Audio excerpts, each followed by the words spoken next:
ऋषियों के पूछने पर किस कामना की पूर्ति के लिए कितने पार्थिव लिंगों की पूजा करनी चाहिए, इस विषय का कृपया वर्णन कीजिए। सूत जी बोले, महर्षियों, पार्थिव लिंगों की पूजा कोटि कोटि यज्ञों का फल देने वाली होती है। कलयुग में लोगों के लिए शिवलिंग पूजन जैसा श्रेष्ठ दिखाई देता है, वैसा कोई दूसरा साधन नहीं है। यह समस्त शास्त्रों का में निहित सिद्धांत है। शिवलिंग भोग और मोक्ष देने वाला होता है। लिंग 3 प्रकार के कहे गए हैं, उत्तम, मध्यम और अधम। जो 4 अंगुल ऊंचा और देखने में सुंदर हो और वेदी से युक्त हो, उस शिवलिंग को शास्त्रज्ञ महर्षियों ने उत्तम कहा है। उससे आधा मध्यम और उससे आधा अधम माना गया है। इस तरह 3 प्रकार के शिवलिंग कहे गए हैं, जो उत्तरोत्तर श्रेष्ठ हैं। ब्राह्मण, क्षत्रिय, वैश्य, शूद्र अथवा विलोम संकर कोई भी क्यों ना हो, वह अपने अधिकार के अनुसार वैदिक अथवा तांत्रिक मंत्र से सदा आदर पूर्वक शिवलिंग की पूजा करे। ब्राह्मणों, महर्षियों, अधिक कहने का क्या लाभ। शिवलिंग का पूजन करने में स्त्रियों का तथा अन्य लोगों का भी अधिकार होता है। द्विजों के लिए वैदिक पद्धति से ही शिवलिंग की पूजा करना श्रेष्ठ होता है, परंतु अन्य लोगों के लिए वैदिक मार्ग से पूजा करने की सम्मति नहीं है। वैदिक द्विजों को वैदिक मार्ग से ही पूजन करना चाहिए और अन्य मार्ग से नहीं। यह भगवान शिव का कथन है। दधीची और गौतम आदि के शाप से जिनका चित्त दग्ध हो गया है, उन द्विजों को वैदिक कर्म में श्रद्धा नहीं होती है। जो मनुष्य वेदों तथा स्मृति में कहे हुए सत्कर्मों की अवहेलना करके दूसरे कर्म को करने लगता है, उसका मनोरथ कभी सफल नहीं होता है। विधि पूर्वक भगवान शंकर का नए वेदांत पूजन करके उनकी त्रिभुवनमयी 8 मूर्तियों का भी वही पूजन करें। पृथ्वी, जल, अग्नि, वायु, आकाश, सूर्य, चंद्रमा तथा यजमान, ये भगवान शंकर की 8 मूर्तियां कही गई हैं। इन मूर्तियों के साथ साथ शर्व, भव, रुद्र, उग्र, भीम, ईश्वर, महादेव तथा पशुपति, इन नामों की भी अर्चना की गई है। तदनंतर चंदन, अक्षत और बिल्वपत्र लेकर वहां ईशान आदि क्रम से भगवान शिव के परिवार का उत्तम भक्ति भाव से पूजन करें। ईशान, नंदी, चंड, महाकाल, भृंगी, वृष, स्कंदन, कदर्पी, सोम तथा शुक्र, ये 10 शिव के परिवार हैं, जो क्रमशः ईशान आदि 10 दिशाओं में पूजनीय हैं। तत्पश्चात भगवान शिव के समक्ष वीरभद्र का और पीछे कीर्ति मुख का पूजन करके विधि पूर्वक 11 रुद्रों की पूजा करें। इसके बाद पंचाक्षर मंत्र का जप करके शतरुद्रीय स्तोत्र का, नाना प्रकार की स्तुति का तथा शिव पंचांग का पाठ करें। तत्पश्चात परिक्रमा और नमस्कार करके शिवलिंग का विसर्जन करें। इस प्रकार मैंने शिव पूजन के संपूर्ण विधि का आदर पूर्वक वर्णन किया। रात्रि में देव कार्य को सदा उत्तराभिमुख होकर ही करना चाहिए।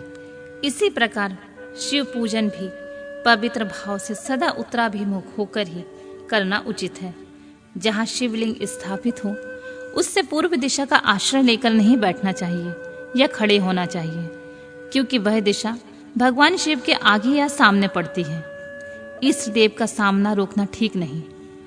शिवलिंग से उत्तर दिशा में भी ना बैठें, क्योंकि उधर भगवान शंकर का वामांग है, जिसमें शक्ति स्वरूपा देवी उमा विराजमान है। पूजक को शिवलिंग से पश्चिम दिशा में भी नहीं बैठना चाहिए, क्योंकि वह आराध्य देव का पृष्ठ भाग है। पीछे की ओर से पूजा करना उचित नहीं है। अतः अवशिष्ट दक्षिण दिशा ही ग्राह्य है, उसी का आश्रय लेना चाहिए। तात्पर्य यह है कि शिवलिंग से दक्षिण दिशा में उत्तराभिमुख होकर बैठें और पूजा करें। विद्वान पुरुष को चाहिए कि वह भस्म का त्रिपुंड लगाकर, रुद्राक्ष की माला लेकर तथा बिल्वपत्र का संग्रह करके ही भगवान शंकर की पूजा करे। इसके बिना नहीं। मुनिवरों, शिव पूजन आरंभ करते समय यदि भस्म न मिले तो मिट्टी से भी ललाट में त्रिपुंड अवश्य कर लेना चाहिए। ऋषि बोले, मुने, हमने पहले से ही यह बात सुन रखी है कि भगवान शिव का नैवेद्य नहीं ग्रहण करना चाहिए। इस विषय में शास्त्र का क्या निर्णय है, यह बताइए। साथ ही बिल्व का महत्व भी प्रकट कीजिए।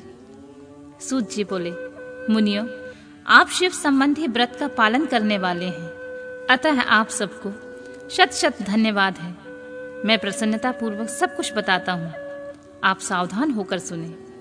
जो भगवान शिव का भक्त है, बाहर भीतर से पवित्र और शुद्ध है, उत्तम व्रत का पालन करने वाला तथा दृढ़ निश्चय से युक्त है, वह शिव नैवेद्य का अवश्य भक्षण करे।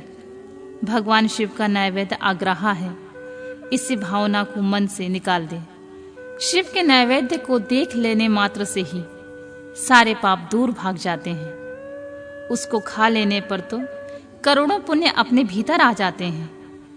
आए हुए शिव नैवेद्य को सिर झुकाकर प्रसन्नता के साथ ग्रहण करें और प्रयत्न करके शिव स्मरण पूर्वक उसका भक्षण करें। आए हुए शिव नैवेद्य को जो यह कहकर कि मैं इसे दूसरे समय ग्रहण करूंगा लेने में विलंब कर देता है, वह मनुष्य निश्चय ही पाप से बंध जाता है। जिसने शिव की दीक्षा ली हो, उस शिव भक्त के लिए यह नैवेद्य अवश्य भक्षणीय हो जाता है। ऐसा कहा जाता है कि शिव की दीक्षा से युक्त शिव भक्त पुरुष के लिए सभी शिवलिंगों का नैवेद्य शुभ एवं महाप्रसाद है, अतः वह उसका अवश्य भक्षण करे। परंतु जो अन्य देवताओं की दीक्षा से युक्त है और शिव भक्ति में भी मन लगाए हुए हैं, उनके लिए शिव नैवेद्य भक्षण के विषय में क्या निर्णय है, आप लोग इसे प्रेम पूर्वक सुने। ब्राह्मणों, जहां से सालग्राम शिला की उत्पत्ति हुई है, वहां के उत्पन्न लिंग में रसलिंग, पारत लिंग में पाषाण, रजत तथा सुवर्ण से निर्मित लिंग में देवताओं तथा सिद्धों द्वारा प्रतिष्ठित लिंग में केसर निर्मित लिंग में स्फटिक लिंग में रत्न निर्मित लिंग में तथा समस्त ज्योतिर्लिंगों में विराजमान भगवान शिव के नैवेद्य का भक्षण चंद्रायण व्रत के समान पुण्यजनक है। ब्रह्म हत्या करने वाला पुरुष भी यदि पवित्र होकर शिव निमाल्य का भक्षण करे, उसे धारण करे, तो उसका सारा पाप शीघ्र ही नष्ट हो जाता है। पर जहाँ चंड का अधिकार है, वहाँ जो शिव निमाल्य हो, उसे साधारण मनुष्य को नहीं खाना चाहिए। जहाँ चंड का अधिकार नहीं है, वहाँ के शिव निमाल्य का सभी को भक्ति पूर्वक भोजन करना चाहिए। बाणलिंग, नर्मदेश्वर, लोह निर्मित स्वर्ण आदि धातुमय लिंग, सिद्ध लिंग, जिन लिंगों की उपासना से किसी ने सिद्धि प्राप्त की है अथवा जो सिद्धों द्वारा स्थापित हैं, वे लिंग, स्वयंभू लिंग, इन सब लिंगों में तथा शिव की प्रतिमाओं में चंड का अधिकार नहीं है। जो मनुष्य शिवलिंग को विधि पूर्वक स्नान कराकर उस स्नान के जल का 3 बार आचमन करता है, उसके कायिक, वाचिक और मानसिक तीनों प्रकार के पाप यह शीघ्र नष्ट हो जाते हैं। जो शिव नैवेद्य, पत्र, पुष्प, फल और जल अग्रहा है, वह सब भी शालिग्राम शिला के स्पर्श से पवित्र ग्रहण के योग्य हो जाता है। मुनीश्वरों, शिवलिंग के ऊपर चढ़ा हुआ जो द्रव्य है वह अग्रहा है। जो वस्तुलिंग स्पर्श से रहित है, जिस वस्तु को अलग रखकर शिव जी को निवेदित किया जाता है, लिंग के ऊपर नहीं चढ़ाया जाता, उसे अत्यंत पवित्र जानना चाहिए। मुनिवरों, इस प्रकार नैवेद्य के विषय में शास्त्र का निर्णय बताया गया है। अब तुम लोग सावधान होकर आदर पूर्वक बिल्व का महात्म सुनो। यह बिल्व वृक्ष महादेव का भी रूप होता है। देवताओं ने भी इसकी स्तुति की है। फिर जिस किसी तरह से इसकी महिमा कैसे जानी जा सकती है। तीनों लोकों में जितने पुण्य तीर्थ प्रसिद्ध हैं, वे संपूर्ण तीर्थ बिल्व के मूल भाग में निवास करते हैं। जो पुण्यात्मा मनुष्य बिल्व के मूल रूप में लिंग स्वरूप अविनाशी महादेव जी का पूजन करता है, वह निश्चित ही शिव पद को प्राप्त कर लेता है। जो बिल्व की जड़ के पास जल से अपने मस्तक को सींचता है, वह संपूर्ण तीर्थ में स्नान का फल पा लेता है और वही इस भूतल पर पावन माना जाता है। इस बिल्व की जड़ के परम उत्तम थाले को जल से भरा हुआ देखकर महादेव जी पूर्णतः संतुष्ट होते हैं। जो मनुष्य गंध, पुष्प आदि से बिल्व के मूल भाग का पूजन करता है वह शिवलोक को पाता है और इस लोक में भी उसकी सुख संतति बढ़ती है। जो बिल्व की जड़ के समीप आदर पूर्वक दीपावली जलाकर रखता है वह तत्व ज्ञान से संपन्न हो भगवान महेश्वर से मिल जाता है। जो बिल्व की शाखा थामकर हाथ से उसके नए नए पल्लव उतारता है और उनसे बिल्व की पूजा करता है वह सब पापों से मुक्त हो जाता है। जो बिल्व की जड़ के समीप भगवान शिव में अनुराग रखने वाले एक भक्त को भी भक्ति पूर्वक भोजन कराता है उसे कोटि गुना पुण्य प्राप्त होता है। जो बिल्व की जड़ के पास शिव भक्त को खीर और घृत से युक्त अन्न देता है वह कभी दरिद्र नहीं होता है। ब्राह्मणों, इस प्रकार मैंने सांगोपांग शिवलिंग का पूजन का वर्णन किया है। यह प्रवृत्ति मार्गी तथा निवृत्ति मार्गी पूजकों के भेद से दो प्रकार का होता है। प्रवृत्ति मार्गी लोगों के लिए पीठ पूजा इस भूतल पर संपूर्ण अभीष्ट वस्तुओं को देने वाली होती है। प्रवृत्त पुरुष सुपात्र गुरु आदि के द्वारा ही सारी पूजा संपन्न करे और अभिषेक के अंत में अगहनी के चावल से बना हुआ नैवेद्य निवेदन करे। पूजा के अंत में शिवलिंग को शुद्ध संपुट में विराजमान करके घर के भीतर कहीं अलग रख दे। निवृत्ति मार्गी उपासकों को लिए हाथ पर ही शिव पूजन का विधान है। उन्हें भिक्षा आदि से प्राप्त हुए अपने भोजन को ही नैवेद्य रूप में निवेदित कर देना चाहिए। निवृत्त पुरुष के लिए सूक्ष्म शिवलिंग ही श्रेष्ठ बताया गया है। वे विभूति से पूजन करें और विभूति को ही अपना नैवेद्य के रूप में निवेदित करें। पूजा करके उस लिंग को सदा अपने मस्तक पर धारण करें। ऋषि बोले, महाभाग व्यास शिष्य सूत जी, आपको नमस्कार है। अब आप उस परम उत्तम भस्म महात्म का वर्णन कीजिए। भस्म महात्म, रुद्राक्ष महात्म तथा उत्तम नाम महात्म, इन तीनों का परम प्रसन्नता पूर्वक प्रतिपादन कीजिए और हमारे हृदय को आनंद दीजिए। सूत जी ने कहा, महर्षियों, आपने बड़ी उत्तम बात पूछी है। यह समस्त लोगों के लिए हितकारक विषय है। जो लोग भगवान शिव की उपासना करते हैं वे धन्य हैं, कृतार्थ हैं, उनका देह धारण सफल है तथा उनके समस्त कुल का उद्धार हो गया है। जिनके मुख में भगवान शिव का नाम है, जो अपने मुख से सदा शिव और शिव इत्यादि नामों का उच्चारण करते रहते हैं, पाप उनका उसी तरह स्पर्श नहीं करते हैं जैसे खदे वृक्ष के अंगार को छूने का साहस कोई भी प्राणी नहीं कर सकता।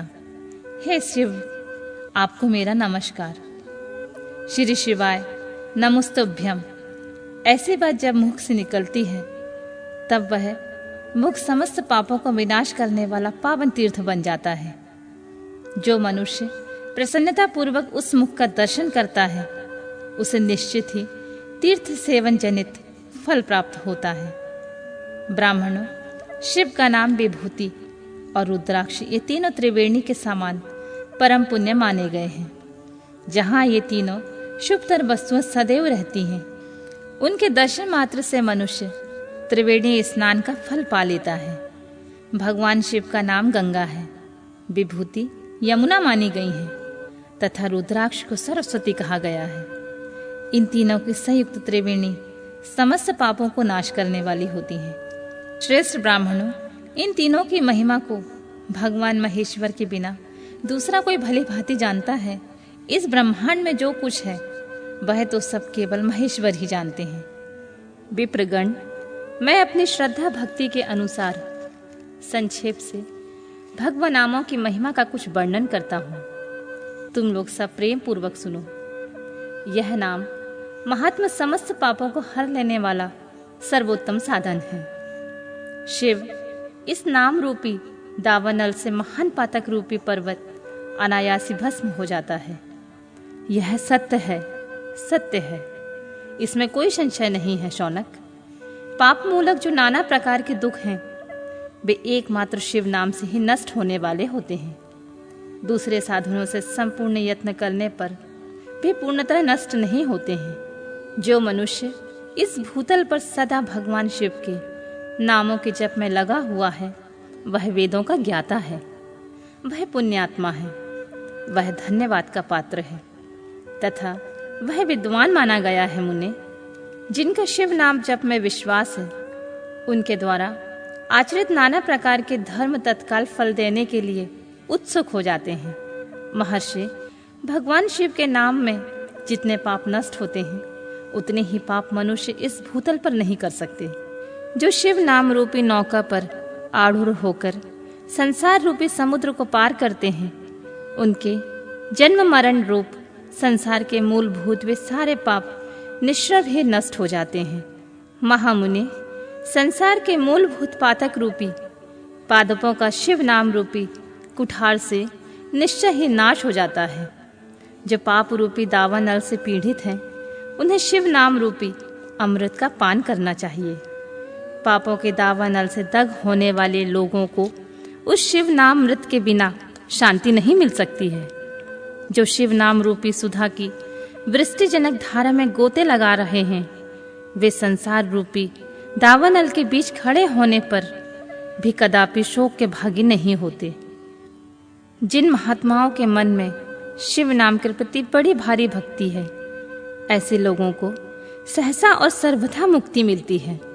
मुनीश्वर, जिसने अनेक जन्मों तक तपस्या की है, उसी के शिव नाम के प्रति भक्ति होती है, जो समस्त पापों को नाश करने वाली होती है। जिसके मन में भगवान शिव के नाम के प्रति कभी खंडित न होने वाली असाधारण भक्ति प्रकट होती है, उसी के मोक्ष सुलभ है। यह मेरा मत है। जो अनेक प्रकार के पाप करके भी भगवान शिव के नाम जप में आदर पूर्वक लग जाता है, वह समस्त पापों से मुक्त हो जाता है। इसमें कोई संशय नहीं है। जैसे वन में दावानल से दग हुए वृक्ष भस्म हो जाते हैं, उसी प्रकार शिव नाम रूपी दावानल से दग होकर भी उस समय से सारे पाप भस्म हो जाते हैं। शौनक, जिसके अंग नित्य भस्म से लगाने पर पवित्र हो गए हैं और जो शिव नाम जप का आदर करने लगा है, वह घोर संसार सागर को भी पार कर लेता है। संपूर्ण वेदों का अवलोकन करके पूर्ववर्ती महर्षियों ने यह निश्चित किया है कि भगवान शिव के नाम का जाप संसार सागर को पार करने के लिए सर्वोत्तम उपाय है। मुनिवरों, अधिक कहने से क्या लाभ है। मैं शिव नाम के सर्व पापाहारी महात्म की एक ही श्लोक में वर्णन करता हूँ। भगवान शंकर के एक नाम में भी पाप हरण की जितनी शक्ति है, उतना पातक मनुष्य कभी भी नहीं कर सकता। मुने, पूर्व काल में महापापी राजा इंद्रदुग्न ने शिव नाम के प्रभाव से ही उत्तम सद्गति प्राप्त की थी। इस तरह कोई ब्राह्मणी युवती भी जो पाप कर चुकी है, शिव नाम के प्रभाव से ही उत्तम गति को प्राप्त हुई। दुष्वरों, इस प्रकार मैंने तुमसे भगवान नाम के उत्तम महात्म का वर्णन किया है। अब तुम भस्म का महात्म सुनो, जो समस्त पावन वस्तुओं को भी पावन करने वाला होता है। महर्षियों, भस्म संपूर्ण मंगलों को देने वाला तथा उत्तम है। उसके 2 भेद बताए गए हैं और मैं उन भेदों का वर्णन करता हूँ, तो सावधान होकर सुनो। एक को महाभस्म और दूसरे को स्वल्प भस्म समझना चाहिए। महाभस्म के अनेक भेद हैं। वह 3 प्रकार का कहा गया है: श्रोत, स्मार्त और लौकिक। स्वल्प भस्म के भी बहुत से भेदों का वर्णन किया गया है।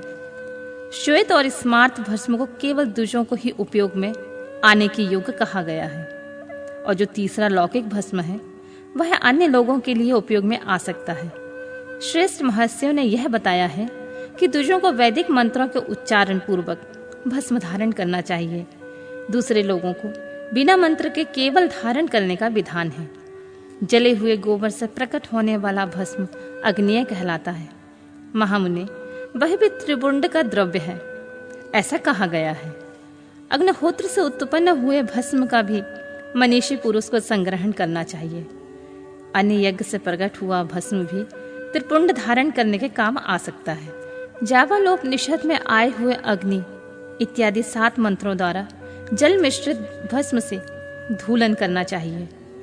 महर्षि जाबाली ने सभी वर्णों और आश्रमों के लिए मंत्र से या बिना मंत्र के भी आदर पूर्वक भस्म के त्रिपुंड लगाने की आवश्यकता बताई है।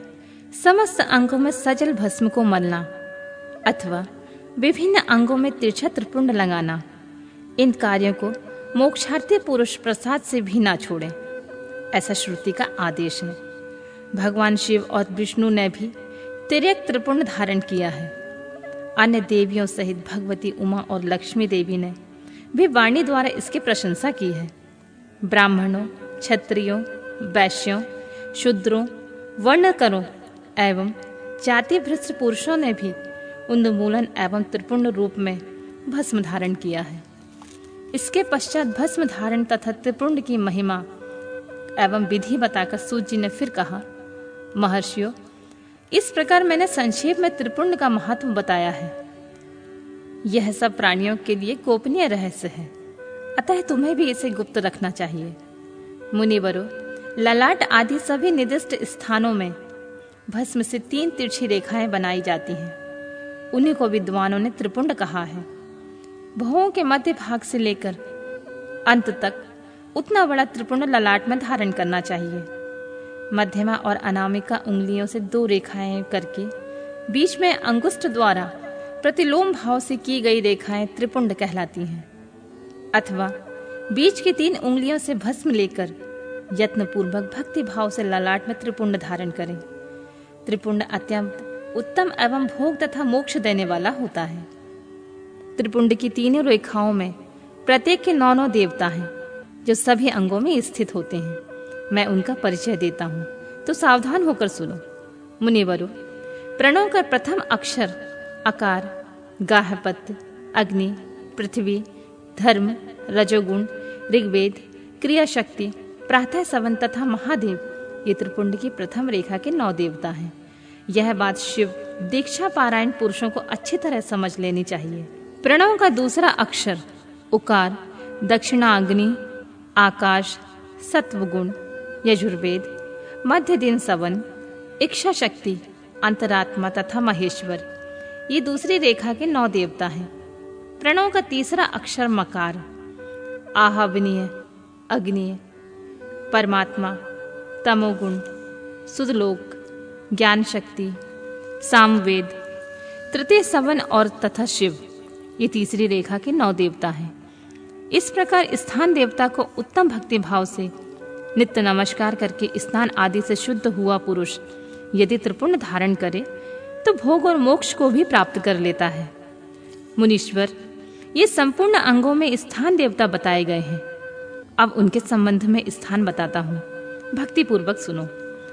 32, 16, 8 अथवा 5 स्थानों में त्रिपुंड का न्यास करें। मस्तक, ललाट, दोनों कान, दोनों नेत्रों, दोनों नासिका, मुख, कंठ, दोनों हाथों, दोनों कोहिनी तथा दोनों कलाई, हृदय, दोनों पार्श्व भाग, नाभि, दोनों अंडकोश, दोनों उरु, दोनों कुल्फ, दोनों घुटने, दोनों पिंडली और दोनों पैर। ये 32 उत्तम स्थान हैं। इनमें क्रमशः अग्नि, जल, पृथ्वी, वायु, 10 दिक् प्रदेश, 10 दिक्पाल तथा 8 वसुओं का निवास है। धर, ध्रुव, सोम, आप, अनिल, अनल, प्रत्यूष और प्रभास ये 8 वसु कहे गए हैं। अब इनका नाम मात्र लेकर इनके स्थान में विद्वान पुरुष त्रिपुंड धारण करे अथवा एकाग्रचित होकर 16 स्थानों में ही त्रिपुंड धारण करे। मस्तक, ललाट, कंठ, दोनों कंधों, दोनों भुजाओं, दोनों कोहिनियों तथा दोनों कलाइयों में, हृदय में, नाभि में, दोनों पसलियों में तथा पृष्ठ भाग में त्रिपुंड लगाकर वहां दोनों अश्विनी कुमार का शिव शक्ति रूप रुद्र, ईश तथा नारद का और वामा आदि 9 शक्तियों का पूजन करें। ये सब मिलकर 16 देवता हैं। अश्विनी कुमार 2 कहे गए हैं, नासत्य और दस्त्र अथवा मस्तक।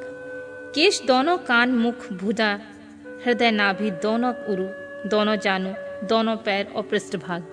इन 16 स्थानों में 16 त्रिपुंड का न्यास करें। मस्तक में शिव, केश में चंद्रमा, दोनों कानों में रुद्र और ब्रह्मा, मुख में विघ्नराज गणेश, दोनों भुजाओं में विष्णु और लक्ष्मी, हृदय में शंभु, नाभि में प्रजापति, दोनों उरुओं में नाग और दोनों नाग कन्याएं, दोनों घुटनों में ऋषि कन्याएं, दोनों पैरों में समुद्र और विशाल पृष्ठभाग में संपूर्ण तीर्थ देवता के रूप में विराजमान है। इस प्रकार 16 स्थानों का परिचय दिया गया। अब 8 स्थान बताए जाते हैं। गुहा स्थान, ललाट, परम उत्तम, कर्णयुगल, दोनों कंधे, हृदय और नाभि, ये 8 स्थान हैं। इनमें ब्रह्मा तथा सप्त ऋषि, ये 8 देवता बताए गए हैं। मुनीश्वरों, भस्म के स्थान को जानने वाले विद्वानों ने इस तरह 8 स्थानों का परिचय दिया है, अथवा मस्तक, दोनों भुजाएं, हृदय और नाभि, इन 5 स्थान को भस्म वेता पुरुष ने भस्म धारण के योग्य बताया है। यथासंभव देश, काल आदि की अपेक्षा रखते हुए भस्म को अभिमंत्रित करना और जल में मिलाना आदि कार्य करें। यदि भस्म में भी असमर्थ हो तो त्रिपुंड आदि लगाएं। त्रिनेत्रधारी तीनों गुणों के आधार पर तथा तीनों देवताओं के जनक भगवान शिव का स्मरण करते हुए नमः शिवाय कहकर ललाट में त्रिपुंड लगाएं। ईर्षाभ्याम नमः ऐसा कहकर दोनों पार्श्व भागों में त्रिपुंड धारण करें। बीजाभ्याम नमः यह बोलकर दोनों कलाइयों में भस्म लगावें। पितृपाभ्याम नमः यह कहकर नीचे अंगों में। उमेशाभ्याम नमः ऐसा कहकर ऊपर के अंग में। भीमाय नमः कहकर पीठ में और सिर के पिछले भाग में त्रिपुंड लगाना चाहिए। सूत जी कहते हैं, महाप्राज्ञ महामते शिव रूप शौनक, अब मैं संक्षेप में रुद्राक्ष का महत्व बता रहा हूँ। सुनो, रुद्राक्ष शिव को बहुत प्रिय है, इसे परम पावन समझना चाहिए। रुद्राक्ष के दर्शन से, स्पर्श से तथा उस पर जाप करने से समस्त पापों का अपहरण करने वाला माना गया है। मुने, पूर्व काल में परमात्मा शिव ने समस्त लोगों का उपकार करने के लिए देवी पार्वती के सामने रुद्राक्ष की महिमा का वर्णन किया था। भगवान शिव बोले, महर्षि शिवे, मैं तुम्हारे प्रेम बस भक्तों के लिए हित की कामना से रुद्राक्ष की महिमा का वर्णन करता हूँ, तो सुनो। महेशानी, पूर्व काल की बात है, मैं मन को संयम में रखकर हजारों दिव्य वर्षों तक घोर तपस्या में लगा रहा। एक दिन सहसा मेरा मन शुद्ध हो उठा। परमेश्वरी, मैं संपूर्ण लोकों का उपकार करने वाला स्वतंत्र परमेश्वर हूँ। अतः उस समय मैंने लीलावश ही अपने नेत्र खोले। खोलते ही मेरे मनोहर नेत्र पुटों से कुछ जल की बूंदें गिरी। आंसू के उन बूंदों से वहां रुद्राक्ष नामक वृक्ष पैदा हो गया। भक्तों पर अनुग्रह करने के लिए ये अश्रु बिंदु स्थावर भाव को प्राप्त हो गए।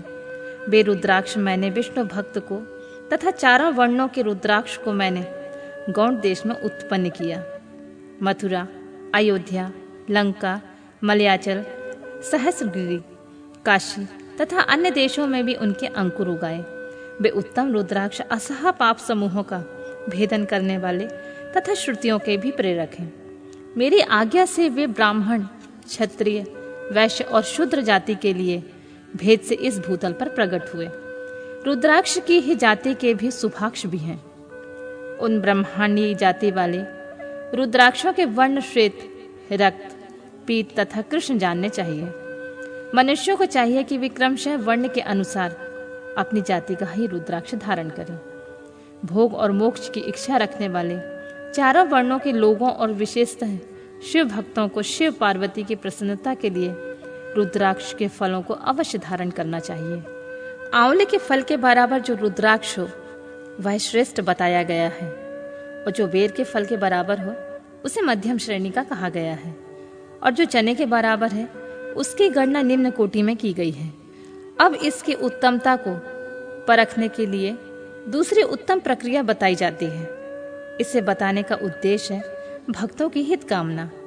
पार्वती, तुम भली भांति प्रेम पूर्वक इस विषय को सुनो। महेश्वरी, जो रुद्राक्ष बेर के फल के बराबर होता है उतना छोटा होने पर भी लोक में उत्तम फल देने वाला होता है तथा सुख सौभाग्य की वृद्धि कराने वाला होता है। और जो रुद्राक्ष आंवले के फल के बराबर होता है वह समस्त अरिष्टों का नाश करने वाला तथा जो गुंजा फल के समान मोटा होता है वह संपूर्ण मनोरथों की फलों की सिद्धि करने वाला होता है। रुद्राक्ष जैसे जैसे छोटा होता है वैसे वैसे अधिक फल देने वाला होता है। एक एक बड़े रुद्राक्ष से एक एक छोटे रुद्राक्ष को विद्वानों ने 10 गुना अधिक फल देने वाला बताया है। पापों का नाश करने के लिए रुद्राक्ष धारण करना अवश्य बताया है। इससे निश्चय संपूर्ण अभीष्ट मनोरथों का साधक है, अतः अवश्य ही उसे धारण करना चाहिए। परमेश्वरी लोक में मंगलमय रुद्राक्ष जैसा फल देने वाला देखा जाता है, वैसी फलदायिनी दूसरी कोई माला नहीं दिखाई देती है देवी। समान आकार प्रकार वाले चिकने मजबूत स्थूल कंठक युक्त और सुंदर रुद्राक्ष अभिलषित पदार्थों के दाता तथा सदैव भोग और मोक्ष देने वाले हैं। जिसे कीड़ों ने दूषित कर दिया हो और जो टूटा फूटा हो, जिसमें उभरे हुए दाने ना हो, वह व्रण युक्त तथा जो पूरा पूरा गोल न हो, इन 5 प्रकार के रुद्राक्षों को त्याग देना चाहिए। जिस रुद्राक्ष में अपने आप ही डोरा पिरोने की योग छिद्र हो गया हो, वही सबसे उत्तम माना गया है। जिसमें मनुष्य के प्रयत्न से छेद किया गया हो, वह मध्यम श्रेणी का होता है। रुद्राक्ष धारण बड़े बड़े पातकों का नाश करने वाला होता है। इस जगत में 1100 रुद्राक्ष धारण करके मनुष्य जिस फल को पाता है, उसका वर्णन सैकड़ों वर्षों में भी नहीं किया जा सकता। भक्तिमान पुरुष 550 रुद्राक्ष के दानों का सुंदर मुकुट बना ले और उसे सिर पर धारण करे। 308 दानों का लंबे सूत्र में पिरोकर एक हार बना ले। वैसे वैसे 3 हार बनाकर भक्ति पारायण पुरुष उसे यज्ञोपवीत तैयार करे और उसे यथा स्थान धारण किए रहे। इसके बाद किस अंग में कितने रुद्राक्ष धारण करने चाहिए, यह बताकर सूत जी बोले, महर्षियों, सिर पर ईशान मंत्र से, कान में तत्पुरुष मंत्र से तथा गले और हृदय में अघोर मंत्र से रुद्राक्ष धारण करना चाहिए। विद्वान पुरुष दोनों हाथों में अघोर बीज मंत्र से रुद्राक्ष धारण करे। उदर पर वामदेव मंत्र से 15 रुद्राक्षों द्वारा गुथे हुए माला धारण करे, अथवा अंगों सहित प्रणव का 5 बार जप करके रुद्राक्ष की 3, 5 या 7 मालाएं धारण करें, अथवा मूल मंत्र से ही समस्त रुद्राक्षों को धारण करें। रुद्राक्षधारी पुरुष अपने स्नान, खान पान, मदिरा, मांस, लहसुन, प्याज, सहीजन आदि को त्याग दे। गिरिराज नंदिनी उमे श्वेत रुद्राक्ष केवल ब्राह्मणों को ही धारण करना चाहिए। गहरे लाल रंग का रुद्राक्ष क्षत्रियों के लिए हितकर बताया गया है। वैश्यों के लिए प्रतिदिन बारंबार पीले रुद्राक्ष का धारण करना आवश्यक है और शूद्रों को काले रंग का रुद्राक्ष धारण करना चाहिए। यह वेदोक्त मार्ग है। ब्रह्मचारी, वानप्रस्थ, गृहस्थ और सन्यासी सबको नियम पूर्वक रुद्राक्ष धारण करना उचित होता है। इसे धारण करने का सौभाग्य बड़े पुण्य से प्राप्त होता है। उमे पहले आंवले के बराबर और फिर उससे भी छोटे रुद्राक्ष धारण करें। जो रोगी हो, जिनमें दाने ना हो, जिन्हें कीड़ों ने खा लिया हो और जिनमें पिरोने योग्य छेद ना हो, ऐसे रुद्राक्ष मंगलकारी पुरुषों को नहीं धारण करना चाहिए। रुद्राक्ष मेरा मंगलमय लिंग विग्रह है। वह अंतोतुगत्व चने के बराबर लघुतर होता है। सूक्ष्म रुद्राक्ष को ही सदा प्रशस्त माना गया है। सभी आश्रमों, सभी वर्णों, स्त्रियों और शूद्रों को भी भगवान शिव की आज्ञा के अनुसार सदैव रुद्राक्ष धारण करना चाहिए। यतियों के लिए, प्रणव के लिए उच्चारण पूर्वक रुद्राक्ष धारण करने का विधान है। जिसके ललाट में त्रिपुंड लगा हो और सभी अंग रुद्राक्ष से विभूषित हो रहे हो, जो महामृत्युंजय का जाप कर रहा हो, उसका दर्शन करने से साक्षात रुद्र के दर्शन का फल प्राप्त होता है। पार्वती, रुद्राक्ष अनेक प्रकार के बताए गए हैं। मैं उनके भेदों का वर्णन करता हूँ। वे भेद भोग तथा मोक्ष रूप फल देने वाले होते हैं। तुम उत्तम भक्ति भाव से उनका परिचय सुनो। एक मुख वाला रुद्राक्ष साक्षात शिव जी का स्वरूप है। वह भोग और मोक्ष रूपी फल प्रदान करता है। जहाँ रुद्राक्ष की पूजा होती है, वहां से लक्ष्मी दूर नहीं जाती है। उस स्थान के सारे उपद्रव नष्ट हो जाते हैं तथा वहां रहने वाले लोगों की संपूर्ण कामनाएं पूर्ण होती हैं। 2 मुख वाला रुद्राक्ष देव देवेश्वर कहा गया है। वह संपूर्ण कामनाओं और फल देने वाला होता है 3 मुख वाला रुद्राक्ष सदा साक्षात साधन का फल देने वाला है। उसके प्रभाव से सारी विद्याएं प्रतिष्ठित होती हैं। 4 मुख वाला रुद्राक्ष साक्षात ब्रह्मा का रूप है। वह दर्शन और स्पर्श से ही धर्म, अर्थ, काम और मोक्ष इन 4 पुरुषार्थों को देने वाला है। 5 मुख वाला रुद्राक्ष साक्षात कालाग्नि रुद्र रूप है। वह सब कुछ करने में समर्थ होता है, सबको मुक्ति देने वाला तथा संपूर्ण मनोवांछित फल प्रदान करने वाला होता है। 5 मुख रुद्राक्ष समस्त पापों को दूर कर देता है। 6 मुख वाला रुद्राक्ष कार्तिकेय का स्वरूप है। यदि दाहिनी भुजा में उसे धारण किया जाए तो धारण करने वाला मनुष्य ब्रह्म हत्या आदि पापों से मुक्त हो जाता है, इसमें कोई संशय नहीं है। महेश्वरी, 7 मुख वाला रुद्राक्ष अनंग स्वरूप और अनंग नाम से प्रसिद्ध है। देवेशी, उसे धारण करने से दरिद्र भी ऐश्वर्यशाली हो जाता है। 8 मुख वाला रुद्राक्ष अष्टमूर्ति भैरव रूप है। उसको धारण करने से मनुष्य पूर्णायु होता है और मृत्यु के पश्चात शूलधारी शंकर हो जाता है।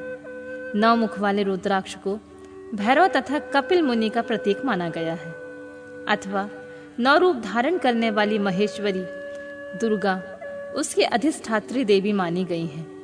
जो मनुष्य भक्तिपरायण हो अपने बाएं हाथ में 9 मुख रुद्राक्ष धारण करता है, वह निश्चित ही मेरे समान सर्वेश्वर हो जाता है, इसमें संशय नहीं है। महेश्वरी, 10 मुख वाला रुद्राक्ष साक्षात भगवान विष्णु का रूप है। देवेशी, उसको धारण करने से मनुष्य की संपूर्ण कामनाएं पूर्ण हो जाती है। परमेश्वरी, 11 मुख वाला जो रुद्राक्ष है वह रुद्र रूप है। उसको धारण करने से मनुष्य सर्वत्र विजयी होता है। 12 मुख वाले रुद्राक्ष को केश प्रदेश में धारण करें। उसको धारण करने से मानव मस्तक पर 12 आदित्य विराजमान हो जाते हैं। 13 मुख वाला रुद्राक्ष विश्व देवों का स्वरूप है। उसको धारण करके मनुष्य संपूर्ण अभीष्टों को पाता है तथा सौभाग्य और मंगल लाभ करता है। 14 मुख वाला जो रुद्राक्ष है वह परम शिव रूप है। उसे भक्ति पूर्वक मस्तक पर धारण करें, इससे समस्त पापों का नाश हो जाता है। गिरिराज कुमारी, इस प्रकार मुखों के भेदों से रुद्राक्ष के 14 भेद बताए गए हैं। इन 14 मंत्रों द्वारा 1 से लेकर 14 मुख वाले रुद्राक्ष को धारण करने का विधान है। साधक को चाहिए कि वह निद्रा और आलस्य का त्याग करके श्रद्धा भक्ति से संपन्न होकर संपूर्ण मनोरथों की सिद्धि के लिए मंत्रों द्वारा रुद्राक्ष को धारण करे। रुद्राक्ष की माला धारण करने वाले पुरुष को देखकर भूत, प्रेत, पिशाच, डाकिनी, शाकिनी तथा जो अन्य द्रोहकारी राक्षस हैं वे सब के सब दूर भाग जाते हैं।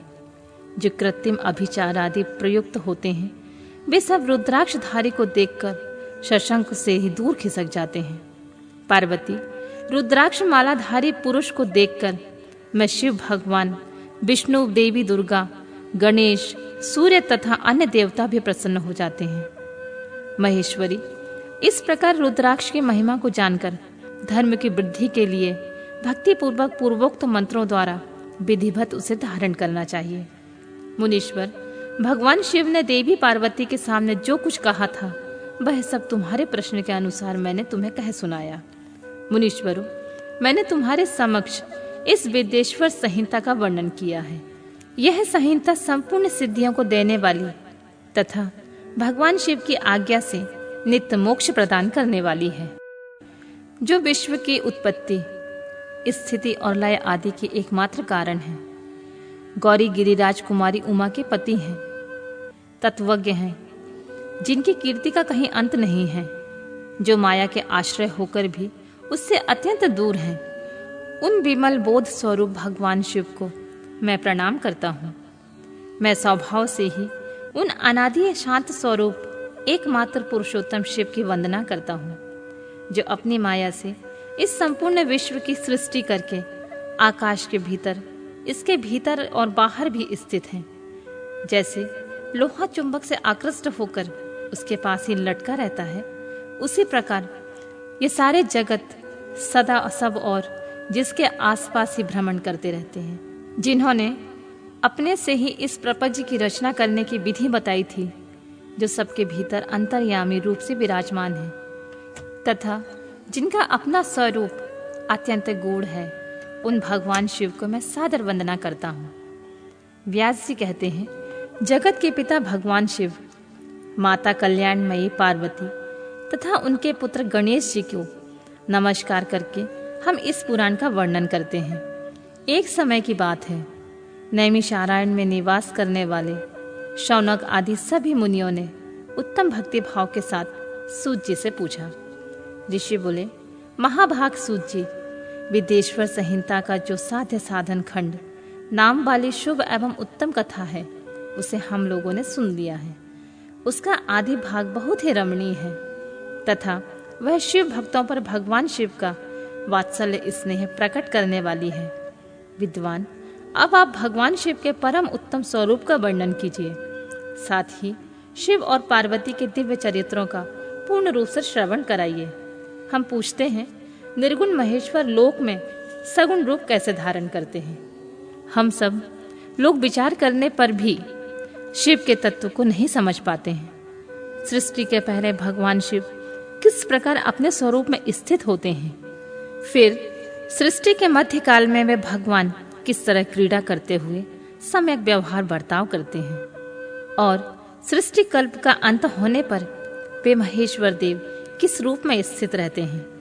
लोक कल्याणकारी शंकर कैसे प्रसन्न होते हैं, और प्रसन्न हुए महेश्वर अपने भक्तों तथा दूसरों को कौन सा उत्तम फल प्रदान करते हैं, यह सब हमसे कहिए। हमने सुना है कि भगवान शिव शीघ्र ही प्रसन्न हो जाते हैं। वे महान दयालु हैं, इसलिए अपने भक्तों का कष्ट नहीं देख सकते हैं। ब्रह्मा, विष्णु और महेश, ये तीनों देवता शिव के ही अंग से उत्पन्न हुए हैं। उनके प्राकट्य की कथा तथा उनके विशेष चरित्रों का वर्णन कीजिए प्रभु। आप उमा के आविर्भाव तथा विवाह की भी कथा कहिए। विशेषतः उनके गाहस्थ धर्म का और अन्य लीलाओं का वर्णन कीजिए। निष्पाप सूत जी, आपको ये सब तथा दूसरी बातें अवश्य कहनी चाहिए। सूत जी ने कहा, मुनीश्वरों, आप लोगों ने बड़ी उत्तम बात पूछी है। भगवान सदाशिव की कथा में आप लोगों की जो आंतरिक निष्ठा हुई है, इसके लिए आप धन्यवाद के पात्र हैं। ब्राह्मणों, भगवान शंकर का गुणानुवाद सात्विक, राजवस और तामस तीनों ही प्रकृति के मनुष्य को सदा आनंद प्रदान करने वाला है। पशुओं की हिंसा करने वाले निठुर कसाई के सिवा दूसरा कौन पुरुष उस गुणानुवाद को सुनने से ऊब सकता है? जिनके मन में कोई तृष्णा नहीं है, ऐसे महात्मा पुरुष भगवान शिव के उन गुणों का गान करते हैं, क्योंकि वह गुणा वाली संसार रूपी रोग की दवा है। मन तथा वाणी और कानों को प्रिय लगने वाली तथा संपूर्ण मनोरथों को देने वाली है। ब्राह्मणों, आप लोगों के प्रश्न के अनुसार मैं यथा बुद्धि प्रयत्न पूर्वक लीला का वर्णन करता हूँ, और आप इसे आदर पूर्वक सुने। जैसे आप लोग पूछ रहे हैं, उसी प्रकार देवर्षि नारद जी ने शिव रूपी भगवान विष्णु से प्रेरित होकर अपने पिता से पूछा था। अपने पुत्र नारद का प्रश्न सुनकर शिव भक्त ब्रह्मा जी का चित्त प्रसन्न हो गया, और वे उन मुनि शिरोमणि के हर्ष प्रदान करते हुए प्रेम पूर्वक भगवान शिव के यश का गुणगान करने लगे। एक समय की बात है, मुनि शिरोमणि विप्रवर नारद जी ने, जो ब्रह्मा जी के पुत्र हैं, विनीत चित्त से तपस्या में मन लगाया। हिमालय पर्वत में कोई एक गुफा थी, जो बड़ी शोभा से संपन्न दिखाई देती थी। उसके निकट देवनंदी गंगा निरंतर वेग पूर्वक बहती थी। वहां एक महान दिव्य आश्रम था, जो नाना प्रकार की शोभा से सुशोभित हो रहा था। दिव्यदर्शी नारद जी ने तपस्या करने के लिए उसी आश्रम में गए। उस गुफा को देखकर मुनिवर नारद जी बड़े प्रसन्न हुए और सुदीर्घ काल तक वहां तपस्या करते रहे। उनका अंतःकरण शुद्ध था। वे दृढ़ता पूर्वक आसन बैठकर मौन होकर प्राणायाम पूर्वक समाधि में स्थित हो गए। ब्राह्मणों, उन्होंने वह समाधि लगाई जिसमें ब्रह्मा का साक्षात करने वाला विज्ञान प्रकट हुआ। मैं ब्रह्मा हूँ। मुनिवर नारद जी जब इस प्रकार तपस्या करने लगे, उसी समय वह समाचार पाकर देवराज इंद्र कांप उठे। वे मानसिक संताप से बेहाल हो गए। ये नारद मुनि मेरा राज्य लेना चाहते हैं। मन ही मन ऐसा सोचकर इंद्र ने उनकी तपस्या में विघ्न डालने के लिए प्रयत्न करने की पूरी इच्छा की। उस समय देवराज ने अपने मन से कामदेव का स्मरण किया। स्मरण करते हुए कामदेव आ गए। महेंद्र ने उन्हें नारद जी की तपस्या में विघ्न डालने का आदेश दिया। यह आज्ञा पाकर कामदेव बसंत के साथ बड़े गर्व से उस स्थान पर गए और अपना उपाय करने लगे। उन्होंने वहां शीघ्र ही सारी कलाएं रच डाली। बसंत ने मदमस्त होकर अपना प्रभाव अपने प्रकार से प्रकट किया। मुनिवरों, कामदेव और बसंत के अथक प्रयत्न करने पर भी नारद मुनि के चित्त में विकार उत्पन्न नहीं हुआ।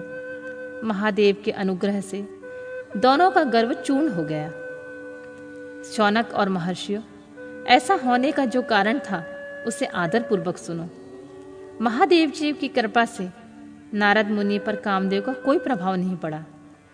पहले उसे आश्रम में कामशत्रु भगवान शिव की उत्तम तपस्या की थी और वहीं उन्होंने मुनियों के तपस्या का नाश करने वाले कामदेव को शीघ्र ही भस्म कर डाला था।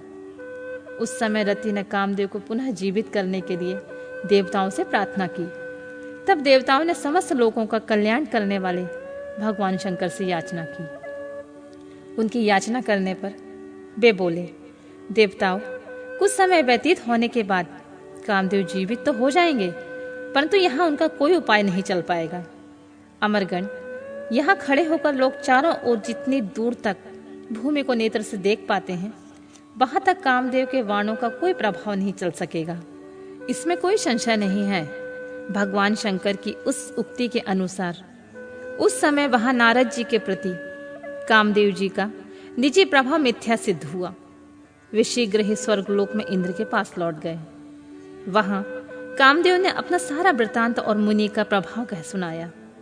तत्पश्चात इंद्र की आज्ञा से वे बसंत के साथ अपने स्थान को लौट गए। उस समय देवराज इंद्र को बड़ा विस्मय हुआ। उन्होंने नारद जी की भूरी भूरी प्रशंसा की, परंतु शिव के माया से मोहित होने के कारण वे उस पूर्व वृतांत का स्मरण न कर सके। वास्तव में इस संसार के भीतर सभी प्राणियों के लिए शंभु की माया को जानना अत्यंत कठिन है। जिसने भगवान शिव के चरणों में अपने आप को समर्पित कर दिया है, उस भक्त को छोड़कर शेष सारा जगत उनकी माया से मोहित हो जाता है। नारद भी भगवान शंकर की कृपा से वहां चिरकाल तक तपस्या में लगे रहे। जब उन्होंने अपनी तपस्या को पूर्ण हुई समझा, तब वे मुनि उससे विरत हो गए। कामदेव पर मेरी विजय हुई, ऐसा मानकर उन मुनीश्वर के मन में व्यर्थ ही गर्व हो गया। भगवान शिव की माया से मोहित होने के कारण उन्हें यथार्थवाद का ज्ञान नहीं रहा। वे यह नहीं समझ सके कि कामदेव के पराजित होने में भगवान शंकर का प्रभाव ही कारण है। उस माया से अत्यंत मोहित होकर मुनि शिरोमणि नारद अपना काम विजय संबंधी वृतांत बताने के लिए तुरंत ही कैलाश पर्वत पर चले गए। उस समय वे विजय से मत से उन्नत हो रहे थे। वहां रुद्रदेव का नमस्कार करके गर्व से भरे हुए मुनियों ने अपने आप को महात्मा मानकर तथा अपने ही प्रभाव से कामदेव पर अपनी विजय हुई समझकर उनसे सारा वृतांत कह सुनाया। वह सब सुनकर भक्त वत्सल भगवान शंकर ने नारद जी से, जो अपनी शक्ति ही माया से मोहित होने के कारण, काम विजय के कारण यथार्थ कारण को नहीं जानते थे और अपने विवेक को भी खो बैठे थे, कहा, तात नारद, तुम बड़े विद्वान हो, धन्यवाद के पात्र हो, परंतु मेरी यह बात ध्यान देकर सुनो। अब से फिर कभी ऐसी बात मत कहना। विशेषतः भगवान विष्णु के सामने इसकी चर्चा कदापि न करना। तुमने मुझसे अपना जो वृतांत सुनाया है, उसे पूछने पर भी दूसरों के सामने नहीं कहना। यह सिद्धि संबंधी वृतांत सर्वदा गुप्त रखने योग्य है। इसे कभी किसी पर प्रकट नहीं करना चाहिए। तुम मुझे विशेष प्रिय हो, इसलिए अधिक जोर देकर मैं तुम्हें यह शिक्षा देता हूँ और इसे ना कहने की आज्ञा भी देता हूँ, क्योंकि तुम भगवान विष्णु के भक्त हो और उनके भक्त होते हुए मेरे अत्यंत अनुगामी हो। इस प्रकार बहुत कुछ कहकर संसार के सृष्टि करने वाले भगवान रुद्र ने नारद जी को शिक्षा दी। अपने वृतांत को गुप्त रखने के लिए उन्हें समझाया बुझाया। परंतु वे तो शिव की माया से मोहित थे, इसलिए उन्होंने दी हुई शिक्षा को अपने लिए हितकर नहीं माना। तदनंतर मुनि शिरोमणि नारद ब्रह्मलोक में गए। वहां ब्रह्मा जी को नमस्कार करके उन्होंने कहा, पिताजी, मैंने अपने तपोबल से कामदेव को जीत लिया है। उनकी यह बात सुनकर ब्रह्मा ने भगवान शिव के चरणार बिंदों का चिंतन किया और सारा कारण जानकर अपने पुत्र को यह कहने से मना किया, परंतु नारद जी शिव की माया से मोहित थे, अतएव उनके चित्त में मत का अंकुर जम गया था, उनकी बुद्धि मारी गई थी। इसलिए नारद जी अपना सारा वृतांत भगवान विष्णु के सामने कहने के लिए वहां से शीघ्र ही विष्णु लोक में गए। नारद मुनि को आते देखकर भगवान विष्णु बड़े आदर से उठे और शीघ्र ही आगे बढ़कर उन्होंने मुनि को हृदय से लगा लिया। मुनि के आगमन का क्या कारण है, इसका उन्हें पहले से ही पता था। नारद को अपने आसन पर बिठाकर भगवान शिव के चरणार बिंदों का चिंतन करके श्री हरि ने उनसे पूछा, तात, कहाँ से आए हो? यहाँ किस लिए तुम्हारा आगमन हुआ है? मुनि श्रेष्ठ, तुम धन्य हो, तुम्हारे आगमन से मैं पवित्र हो गया हूँ। भगवान विष्णु का यह वचन सुनकर गर्व से भरे हुए नारद मुनि ने मद से मोहित होकर अपना सारा वृतांत बड़े अभिमान के साथ कह सुनाया। नारद मुनि का वह अहंकार युक्त वचन सुनकर मन ही मन भगवान विष्णु ने उनकी काम विजय की यथार्थ कारण को पूर्ण रूप से जान लिया। तत्पश्चात श्री विष्णु बोले, मुनि श्रेष्ठ, तुम धन्य हो, तपस्या के तो भंडार ही हो। तुम्हारा हृदय भी बड़ा उदार है मुने, जिसके भीतर शक्ति, ज्ञान और वैराग्य नहीं होते हैं, उसी के मन में समस्त दुखों को देने वाले काम, मोह आदि विकार ही शीघ्र उत्पन्न होते हैं। तुम तो नैष्ठिक ब्रह्मचारी हो तथा सदा ज्ञान वैराग्य से युक्त रहते हो, फिर तुम में काम विकार कैसे आ गया? तुम्हें तो जन्म से ही निर्विकार तथा शुद्ध बुद्धि वाले हो। श्री हरि की कही हुई ऐसी बहुत सी बातें सुनकर मुनि शिरोमणि नारद जोर जोर से हंसने लगे और मन ही मन भगवान को प्रणाम करके इस प्रकार बोले, स्वामीन, जब मुझ पर आपकी कृपा है तब बेचारा कामदेव अपना क्या प्रभाव दिखा सकता है। ऐसा कहकर भगवान के चरणों में मस्तक झुकाकर इच्छा अनुसार विचरने वाले नारद मुनि वहां से चले गए। सूत जी कहते हैं, महर्षियों, जब नारद मुनि इच्छा अनुसार वहां से चले गए तब भगवान शिव की इच्छा से माया विशारद श्री हरि ने तत्काल अपनी माया प्रकट की। उन्होंने मुनि के मार्ग में एक विशाल नगर की रचना की, जिसका विस्तार 100 योजन था। वह अद्भुत नगर बड़ा ही मनोहर था। भगवान ने उसे अपने बैकुंठ लोक से भी अधिक रमणीय बनाया था। नाना प्रकार की वस्तुओं से उस नगर की शोभा बढ़ाती थी। वहां की स्त्रियों और पुरुषों के लिए बहुत से विहार स्थल थे। उस श्रेष्ठ नगर के चारों वर्णों के लोगों से भरा हुआ था। वहां शीलनिधि नामक ऐश्वर्यशाली राजा राज्य करते थे। वे अपनी पुत्री का स्वयंवर करने के लिए उद्यत थे, अतः उन्होंने महान उत्सव का आयोजन किया था। उनकी कन्या का वरण करने के लिए उत्सुक चारों दिशाओं से बहुत से राजकुमार पधारे थे, जो नाना प्रकार की वेशभूषा तथा सुंदर शोभा से प्रकाशित हो रहे थे। उन राजकुमारों से वह नगर भरा पूरा दिखाई देता था। ऐसे सुंदर राजनगर को देखकर नारद जी मोहित हो गए। वे राजा शीलनिधि के द्वार पर गए। मुनि शिरोमणि नारद को आया हुआ देखकर महाराज शीलनिधि ने श्रेष्ठ रत्नमय सिंहासन पर बिठाकर उनका पूजन किया। तत्पश्चात अपनी सुंदर कन्या को, जिसका नाम श्रीमती था, बुलवाया और उससे नारद जी के चरणों में प्रणाम करवाया। उस कन्या को देखकर नारद मुनि चकित हो गए और बोले, राजन, यह देव कन्या के समान सुंदर महाभागा कौन है? उनकी यह बात सुनकर राजा ने हाथ जोड़कर कहा, मुने, यह मेरी पुत्री है। इसका नाम श्रीमती है। अब इसके विवाह का समय आ गया है। यह अपने लिए सुंदर वर चुनने में निमित्त स्वयंवर में जाने वाली है। इसमें सब प्रकार के शुभ लक्षण रक्षित होते हैं। महर्षि, आप इसका भाग्य बताइए। राजा के इस प्रकार पूछने पर काम से बिहाल हुए मुनि श्रेष्ठ नारद उस कन्या को प्राप्त करने की इच्छा मन में लिए हुए राजा को संबोधित करके इस प्रकार बोले, भूपाल, आपकी यह कन्या समस्त शुभ लक्षणों से संपन्न है, परम सौभाग्यवती है। अपने महान भाग्य के कारण वह धन्य है और साक्षात लक्ष्मी की भांति समस्त गुणों से आगार है। इसका भावी पति निश्चित ही भगवान शंकर के समान वैभवशाली, सर्वेश्वर, किसी से न पराजित होने वाला, वीर, काम विजयी तथा संपूर्ण देवताओं में श्रेष्ठ होगा। ऐसा कहकर राजा से विदा लेकर इच्छा अनुसार विचरने वाले नारद मुनि वहां से चल दिए। वे काम के वशीभूत हो गए थे। शिव की माया ने उन्हें विशेष मोह में डाल दिया था। वे मुनि मन ही मन सोचने लगे कि मैं इस राजकुमारी को कैसे प्राप्त करूं। स्वयंवर में आए हुए नरेशों में सबको छोड़कर एकमात्र मेरा ही वरण करे, यह कैसे संभव हो सकता है। समस्त नारियों को सौंदर्य सर्वथा प्रिय होता है। सौंदर्य को देखकर ही वह प्रसन्नता पूर्वक मेरे अधीन हो सकती है, इसमें कोई संशय नहीं है। ऐसा विचार कर काम से विहल हुए मुनिवर नारद भगवान विष्णु का रूप ग्रहण करने के लिए तत्काल उनके लोक में जा पहुंचे। भगवान विष्णु को प्रणाम करके वे इस प्रकार बोले, भगवान, मैं एकांत में आपसे अपना सारा वृतांत कहूंगा।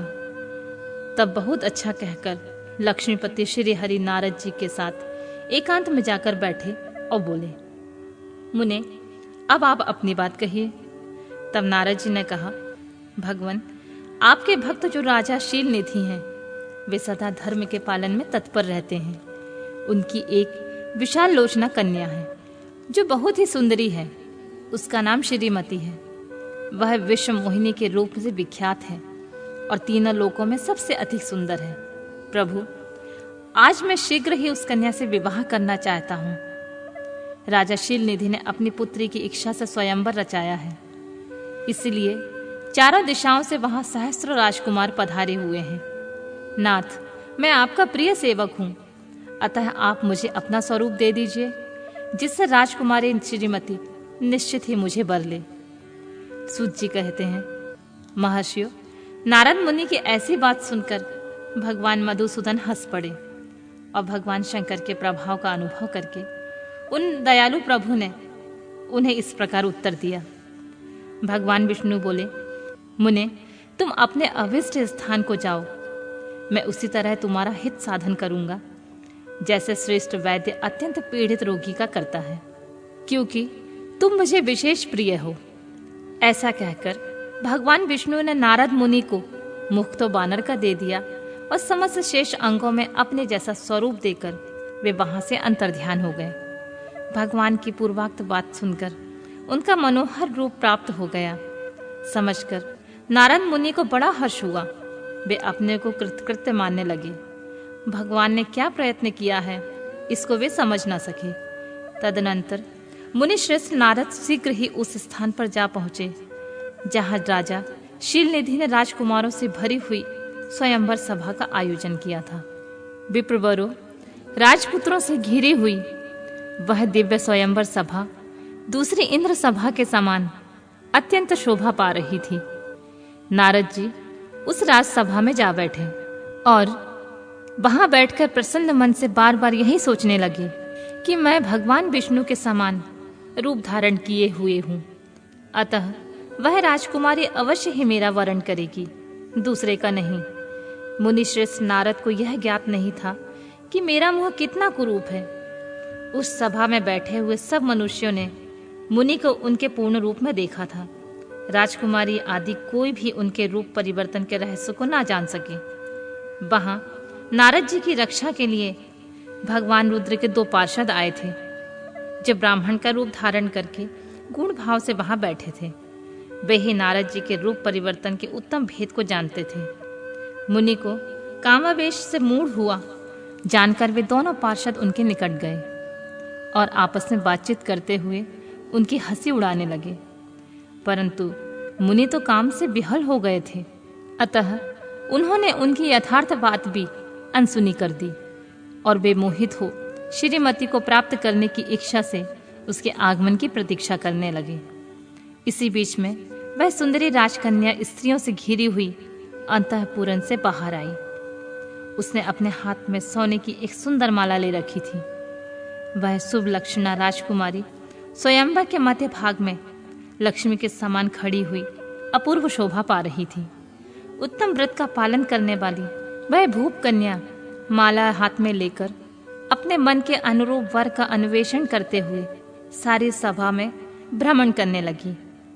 नारद मुनि का भगवान विष्णु के समान शरीर और वानर जैसा मुंह देखकर वह कुपित हो गई और उनकी ओर से दृष्टि हटाकर प्रसन्न मन से दूसरी ओर चली गई। स्वयंवर सभा में अपने मनोवांछित वर को न देखकर वह भयभीत हो गई। राजकुमारी उस सभा के भीतर चुपचाप खड़ी रह गई। उसने किसी के गले में जयमाला नहीं डाली। इतने में ही राजा के समान वेशभूषा धारण किए हुए भगवान विष्णु आ पहुंचे। किन्हीं दूसरे लोगों ने उनको वहां नहीं देखा, केवल उस कन्या की दृष्टि उन पर पड़ी। भगवान को देखते ही उस परम सुंदरी राजकुमारी का मुख प्रसन्नता से खिल उठा। उसने तत्काल ही उनके कंठ में वह माला पहना दी। राजा का रूप धारण करने वाले भगवान विष्णु उस राजकुमारी को अपने साथ लेकर तुरंत अदृश्य हो गए और अपने धाम में जा पहुंचे। उधर सब राजकुमार श्रीमती की ओर से निराश हो गए। नारद मुनि तो काम वेदना से आतुर हो रहे थे, इसलिए वे अत्यंत विहल हो उठे। तब वे दोनों विप्र रूपधारी ज्ञान विशारद रुद्रगण काम विहल नारद जी से उसी क्षण बोले, हे नारद, हे मुने, तुम व्यर्थ ही काम से मोहित हो रहे हो और सौंदर्य के बल से राजकुमारी को पाना चाहते हो। अपना बानर के समान घृणित मुंह तो देख लो। सूत जी कहते हैं, महर्षियों, उन रुद्रगणों का यह वचन सुनकर नारद जी को बड़ा विस्मय हुआ और वे शिव की माया से मोहित थे। उन्होंने दर्पण में अपना मुख देख लिया। बानर के समान अपना मुंह देखकर वे तुरंत ही क्रोध से जल उठे और माया से मोहित होने के कारण उन दोनों शिवगणों को वहां से शाप देते हुए बोले, अरे, तुम दोनों ने मुझ ब्राह्मण का उपहास किया है, अतः तुम ब्राह्मण के वीर से उत्पन्न राक्षस हो जाओ।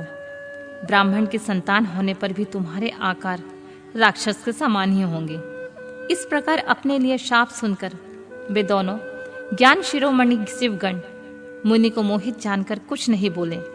ब्राह्मणों, वे सदा सब घटनाओं में भगवान शिव की इच्छा मानते थे, अतः उदासीन भाव से अपने स्थान को चले गए और भगवान शिव की स्तुति करने लगे।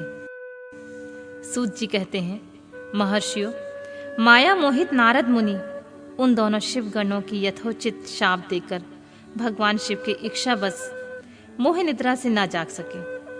भगवान विष्णु के किए हुए कपट को याद करके मन में दुस्सह क्रोध लिए हुए विष्णु लोक को गए और समिधा पाकर प्रज्वलित हुए अग्निदेव की भांति क्रोध से जलते हुए बोले।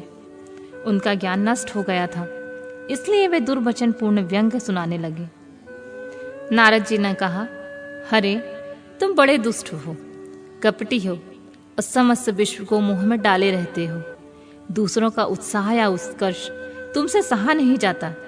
तुम मायावी हो, तुम्हारा अंतःकरण मलिन है। पूर्व काल में तुम्ही ने मोहिनी रूप धारण करके कपट किया, असुरों को वारुणी मदिरा पिलाई, उन्हें अमृत नहीं पीने दिया। छल कपट में ही अनुराग रखने वाले हरे, यदि महेश्वर रुद्र दया करके विष ना पी लेते तो तुम्हारी सारी माया उस दिन समाप्त हो जाती। विष्णुदेव, कपटपूर्ण चाल तुम्हें अधिक प्रिय है, तुम्हारा स्वभाव अच्छा नहीं है, तो भी भगवान शंकर ने तुम्हें स्वतंत्र बना दिया है। तुम्हारी इस चाल ढाल को समझकर अब वे पश्चाताप करते होंगे। अपनी वाणी रूप वेद की प्रामाणिकता प्रस्थापित करने वाले महादेव ने ब्राह्मण को सर्वोपरि बताया है। हरे, इस बात को जानकर आज मैं बलपूर्वक तुम्हें ऐसी सीख दूंगा जिससे तुम फिर कभी ऐसा कर्म नहीं कर सकोगे। अब तक तुम्हें किसी शक्तिशाली या तेजस्वी पुरुष से पाला नहीं पड़ा था, इसलिए आज तक तुम निडर बने हुए हो। परंतु विष्णु, अब तुम्हें अपनी करनी का पूरा पूरा फल मिलेगा। भगवान विष्णु से ऐसा कहकर माया मोहित नारद मुनि अपने ब्रह्म तेज का प्रदर्शन करते हुए क्रोध से खिन्न हो उठे और शाप देते हुए बोले, विष्णु, तुमने स्त्री के लिए मुझे व्याकुल किया है। तुम इसी तरह से सबको मुंह में डालते रहते हो। यह कपटपूर्ण कार्य करके तुमने जिस स्वरूप को मुझे संयुक्त किया था, उसी स्वरूप से तुम मनुष्य हो जाओ और स्त्री के वियोग का दुख भोगो। तुमने जिन वानरों के समान मेरा मुख बनाया था, वे उसी के समय तुम्हारे सहायक हों। तुम दूसरों को स्त्री विरह का दुख देने वाले हो, अतः स्वयं भी तुम्हें स्त्री के वियोग का दुख प्राप्त हो। अज्ञान से मोहित मनुष्य के समान तुम्हारी स्थिति हो। अज्ञान से मोहित हुए नारद जी ने मोहवश श्री हरि को जब इस प्रकार का शाप दिया, तब उन्होंने शंभु के माया से प्रशंसा करते हुए उस शाप को स्वीकार कर लिया। तदनंतर महलीला करने वाले शंभु ने अपनी उस विश्व मोहिनी माया को, जिनके कारण ज्ञानी नारद मुनि भी मोहित हो गए थे, खींच लिया। उस माया के तिरोहित होते ही नारद जी पूर्ववत शुद्ध बुद्धि से युक्त हो गए। उन्हें पूर्ववत ज्ञान प्राप्त हो गया और उनकी सारी व्याकुलता जाती रही। इससे उनके मन में बड़ा विस्मय हुआ। वे अधिकाधिक पश्चाताप करते हुए बारंबार अपनी निंदा करने लगे। उस समय उन्होंने ज्ञानी को भी मुंह में डालने वाले भगवान शंभु की माया की सराहना की। तदंतर यह जानकर कि माया के कारण ही मैं भ्रम में पड़ गया था, यह सब कुछ मेरा माया मोह जनित भ्रम ही था, वैष्णव शिरोमणि नारद जी भगवान विष्णु के चरण में गिर पड़े। भगवान श्री हरि ने उन्हें उठाकर खड़ा कर दिया। उस समय अपनी दुर्बुद्धि नष्ट हो जाने के कारण वे यूं बोले, नाथ, माया से मोहित होने के कारण मेरी बुद्धि बिगड़ गई थी, इसलिए मैंने आपके प्रति बहुत दुर्वचन कहे, आपको शाप तक दे डाला। प्रभु, उस शाप को भी आप मिथ्या कर दीजिए।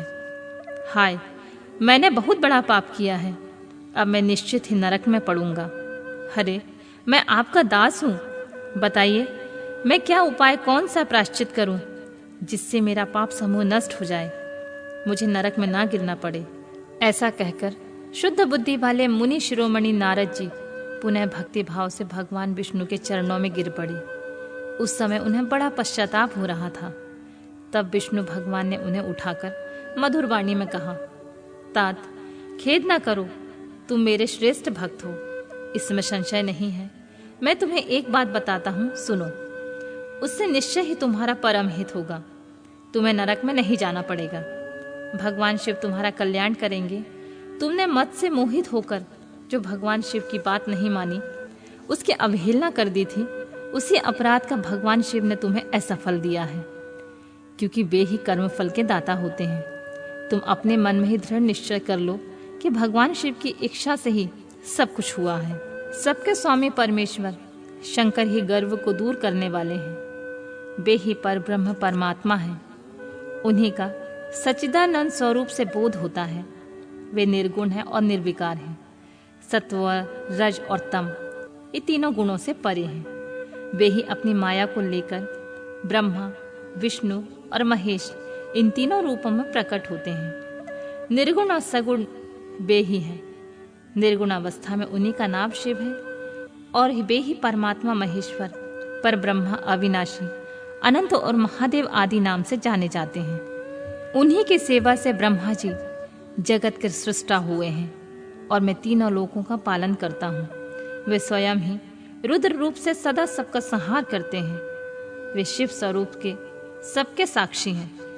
माया से भिन्न और निर्गुण हैं। स्वतंत्र होने के कारण वे इच्छा के अनुसार चलते हैं। उनका विहार, आचार, व्यवहार उत्तम है और वे भक्तों पर दया करने वाले हैं।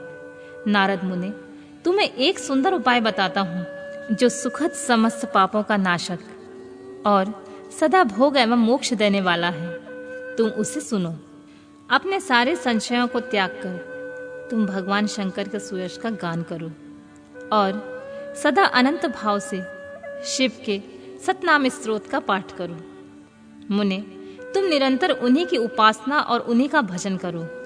उन्हीं के यश को सुनो और गाओ तथा प्रतिदिन उन्हीं की पूजा अर्चना करते रहो। नारद, जो शरीर, मन और वाणी द्वारा भगवान शंकर की उपासना करता है, उसे पंडित या ज्ञानी जानना चाहिए। वह जीवांत मुक्त कहलाता है शिव इसी नाम रूपी दावा नल से बड़े बड़े पातकों के असंख्य पर्वत अनायास भस्म हो जाते हैं। यह सत्य है, सत्य है, इसमें कोई संशय नहीं है। जब भगवान शिव के नाम रूपी नौका का आश्रय लेते हैं, वे संसार सागर से पार हो जाते हैं। संसार के मूलभूत उनके सारे पाप निसंदेह नष्ट हो जाते हैं। महामुने, संसार के मूलभूत जो पातक रूपी वृक्ष हैं, उनका शिव नाम रूपी कुठार से निश्चय ही नाश हो जाता है। जो लोग पाप रूपी दावा नल से पीड़ित हैं, उन्हें शिव नाम रूपी अमृत का पान करना चाहिए। पाप दावाग्नि से दग्ध होने वाले प्राणियों को उस शिव नाम अमृत के बिना शांति नहीं मिल सकती। संपूर्ण वेदों का अवलोकन करके पूर्ववर्ती विद्वानों ने यही निश्चय किया है कि भगवान शिव की पूजा ही उत्कृष्ट साधन और जन्म मरण रूपी संसार बंधन के नाश का उपाय है। आज से यत्न पूर्वक सावधान रहकर विधि विधान के साथ भक्ति भाव से नित्य निरंतर जगदम्बा पार्वती सहित महेश्वर सदाशिव का भजन करो। नित्य शिव की कथा सुनो और कहो, और अत्यंत यत्न करके बारंबार शिव भक्तों की पूजा करो। मुनि श्रेष्ठ, अपने हृदय में भगवान शिव के उज्ज्वल चरणार बिंदु की स्थापना करके पहले शिव के तीर्थों में विचरो। मुने, इस प्रकार परमात्मा शंकर के अनुपम महात्मा का दर्शन करते हुए अंत में आनंदवन काशी को जाओ। वह स्थान भगवान शिव को बहुत प्रिय है। वहां भक्ति पूर्वक विश्वनाथ जी का दर्शन पूजन करो। विशेषतः उनकी स्तुति वंदना करके तुम निर्विकल्प हो जाओगे। नारद जी, इसके बाद तुम्हें मेरी आज्ञा से भक्ति पूर्वक अपने मनोरथ की सिद्धि के लिए निश्चय ही ब्रह्मलोक में जाना चाहिए। वहां अपने पिता ब्रह्मा जी के विशेष रूप से स्तुति वंदन करके तुम्हें प्रसन्नता पूर्वक हृदय से बारंबार शिव महिमा के विषय में प्रश्न करना चाहिए। ब्रह्मा जी शिव भक्तों में श्रेष्ठ हैं। वे तुम्हें बड़ी प्रसन्नता के साथ भगवान शंकर का महात्म तथा सतनाम स्तोत्र सुनाएंगे। मुने, आज से तुम शिव आराधना में तत्पर रहने वाले शिव भक्त हो जाओगे और विशेष रूप से मोक्ष के भागी बनो। भगवान शिव तुम्हारा कल्याण करेंगे।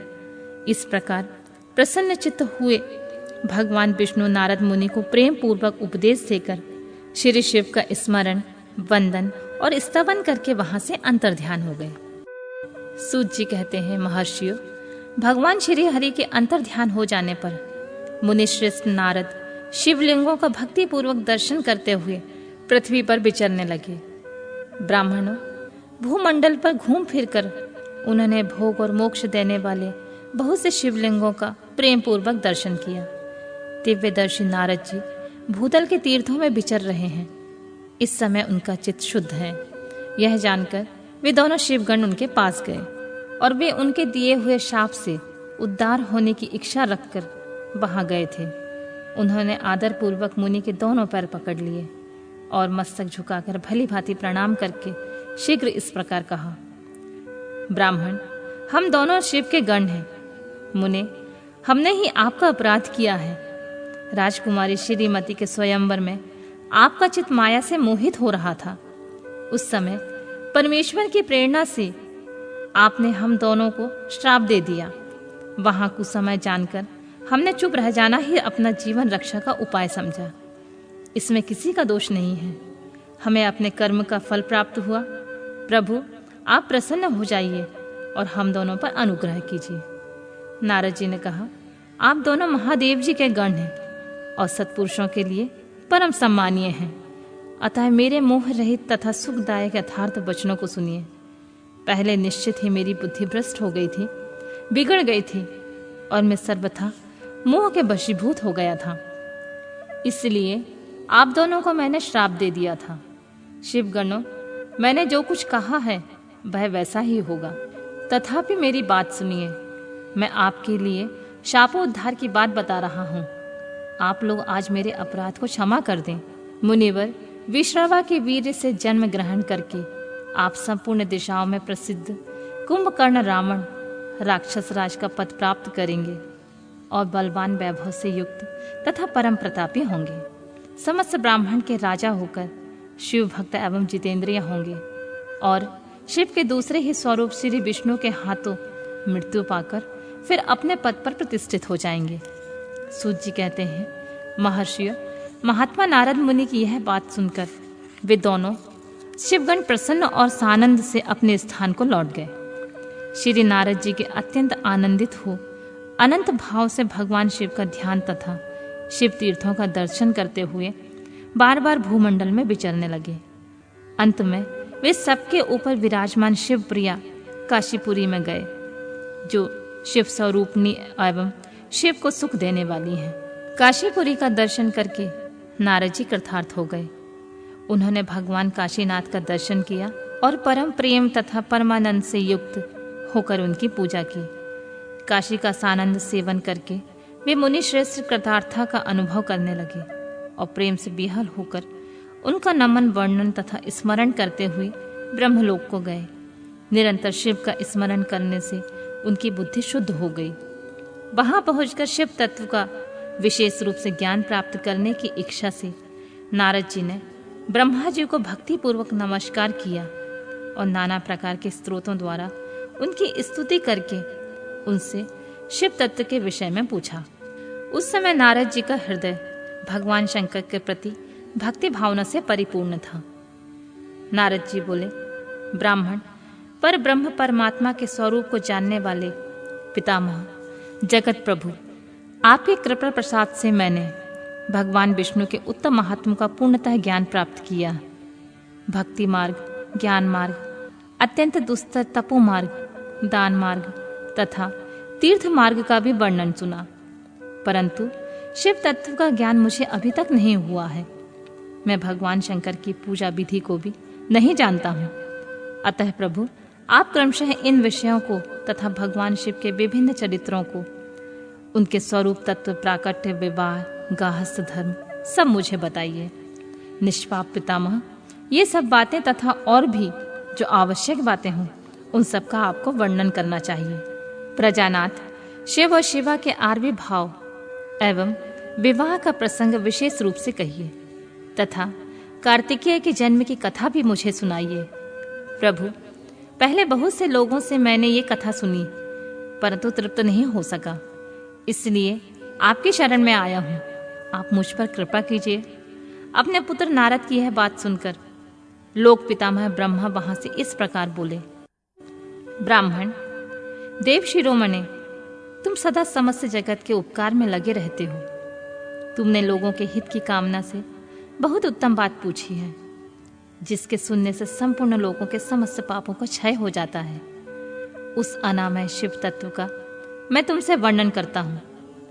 शिव तत्व का बड़ा स्वरूप उत्कृष्ट एवं अद्भुत है। जिस समय समस्त चराचर जगत नष्ट हो गया था, सर्वत्र केवल अंधकार ही अंधकार था।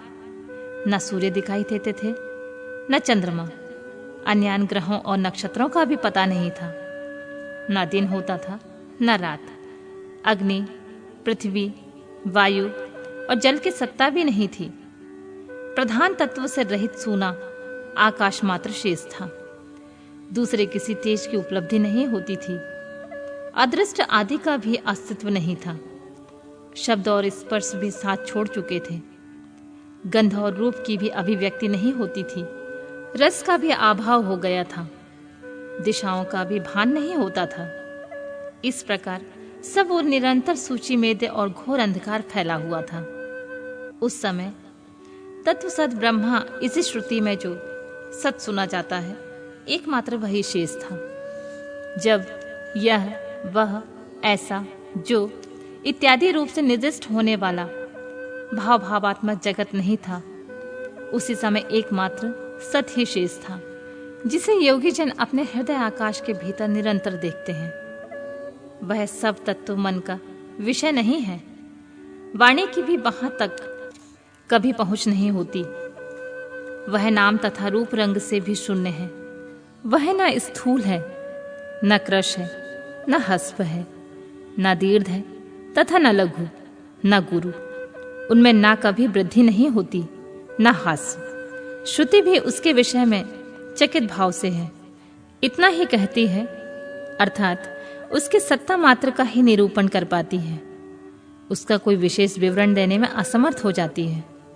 वह सत्य ज्ञान स्वरूप अनंत परमानंदमय परम ज्योति स्वरूप, अप्रमेय, आधार रहित, निर्विकार, निराकार, निर्गुण, योगी गम्य, सर्वव्यापी, सबका एकमात्र कारण, निर्विकल्प, निरारंभ, माया शून्य, उपद्रव रहित, अद्वितीय, अनादि अनंत, संकोच, विकास से शून्य तथा चिन्मय है।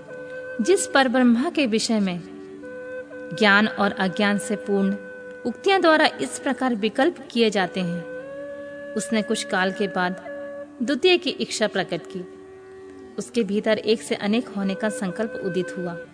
तब निराकार परमात्मा ने अपनी लीला शक्ति से अपने लिए मूर्ति आकार की कल्पना की। वह मूर्ति संपूर्ण ऐश्वर्य गुण से संपन्न, सर्वज्ञानीमय, शुभ स्वरूपा, सर्वव्यापिनी, सर्वरूपा, सर्वदर्शिनी, सर्वकारिणी, सबकी एकमात्र वंदनीया, सर्वज्ञा, सब कुछ देने वाली और संपूर्ण संस्कृतियों का केंद्र थी। उस शुद्ध रूपणी ईश्वर मूर्ति की कल्पना करके वह अद्वितीय, अनादि, अनंत, सर्व प्रकाशक, चिन्मय, सर्वव्यापी और अविनाशी परब्रह्मा अंतर्निहित हो गया। जो मूर्ति रहित परब्रह्मा है, उसी की मूर्ति भगवान सदाशिव है। अवाचनीय और प्राचीन विद्वान उन्हीं को ईश्वर कहते हैं। उस समय एकाकी रहकर स्वेच्छा अनुसार विहार करने वाले उन सदाशिव ने अपने विग्रह से ही स्वयं एक स्वयंभूता सृष्टि की रचना की, जो अपने श्रीअंग से कभी अलग होने वाली नहीं थी। उस पराशक्ति को प्रधान, प्रकृति, गुणवती, माया, बुद्धि तत्व की जननी तथा विकार रहित बताया गया है। वह शक्ति अंबिका कही गई है। उसी को प्रकृति सर्वेश्वरी, द्विदेव जननी, नित्या और मूल कारण भी कहते हैं। सदाशिव द्वारा प्रकट की गई उस शक्ति की 8 भुजाएं हैं। वह शुभ लक्षणा देवी के मुख की शोभा विचित्र है। वह अकेली ही अपनी मुखमंडल में सदा एक सहस्र चंद्रमाओं की कांति धारण करती है। नाना प्रकार के आभूषण उनके श्री अंगों की शोभा बढ़ाते हैं। वह देवी नाना प्रकार की गतियों से संपन्न है। उसके खुले हुए नेत्र खिले हुए कमल के समान जान पड़ते हैं। वह अचिंतनीय तेज से जगमगाती हैं। वह सबकी योनि है और सदा उद्यमशील रहती हैं। एकाकिनी होने पर वह माया संयोग बस अनेक हो जाती हैं। वे जो सदाशिव हैं, वे परम पुरुष ईश्वर, शिव, शंभु और महेश्वर कहते हैं।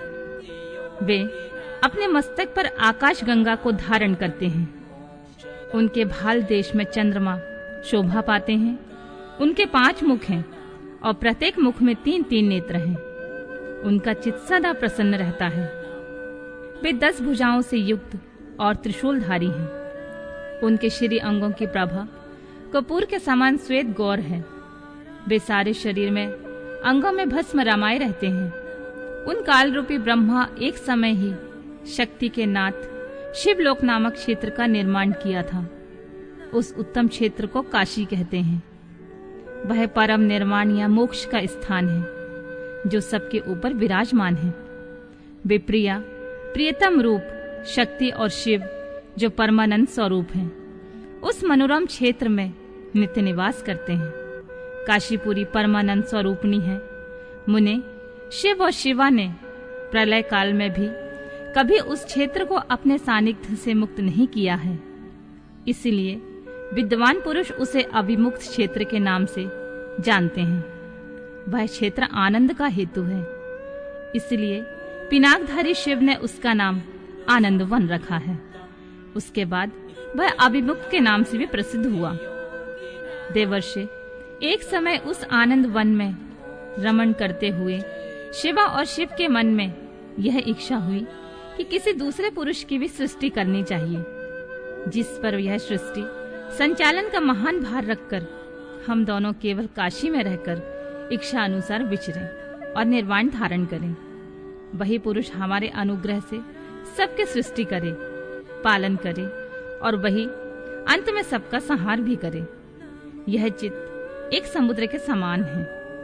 इसमें चिंता की उताल तरंगे उठ उठकर चंचल बनाए रहती हैं। इसमें सब तत्व गुण रूपी रत्न, तमोगुण रूपी ग्राह और रजोगुण रूपी मूंगे भरे हुए हैं। इस विशाल चित्र समुद्र को संकुचित करके हम दोनों उस पुरुष के प्रसाद से आनंद कानन काशी में सुखपूर्वक निवास करें। वह आनंद वन वह स्थान है जहाँ हमारी मनोवृत्ति सब ओर से निसिमट कर इसी में लगी हुई है तथा जिसके बाहर का जगत चिंता से आतुर प्रतीत होता है।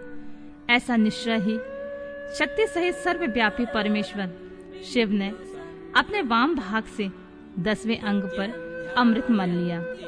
फिर तो वहां से एक पुरुष प्रकट हुआ जो तीनों लोकों में सबसे अधिक सुंदर था। वह शांत था, उसमें सब तत्व गुण की अधिकता थी तथा वह गंभीरता का अथाह सागर था। मुने, क्षमा गुण से युक्त उस पुरुष के लिए ढूंढने पर भी कहीं कोई उपमा नहीं मिलती थी। उसकी कांति इंद्रनील मणि के समान श्याम थी। उसके अंग अंग में दिव्य शोभा छिटक रही थी और नेत्र प्रफुल्ल कमल के समान शोभा पा रहे थे। श्री अंगों पर स्वर्ण की सी क्रांति वाले 2 सुंदर रेशमी पीतांबर शोभा दे रहे थे। किसी से भी पराजित न होने वाला वह वीर पुरुष अपने प्रचंड भुज दंडों से सुशोभित हो रहा था। तदंतर उस पुरुष ने परमेश्वर शिव को प्रणाम करके कहा, स्वामिन, मेरा नाम निश्चय कीजिए, काम बताइए। उस पुरुष की यह बात सुनकर महेश्वर भगवान शंकर हंसते हुए मेघ के समान गंभीर वाणी में बोले, वत्स, व्यापक होने के कारण तुम्हारा नाम विष्णु नाम से विख्यात हुआ। इसके सिवा और भी बहुत से नाम होंगे जो भक्तों को सुख देने वाले होंगे।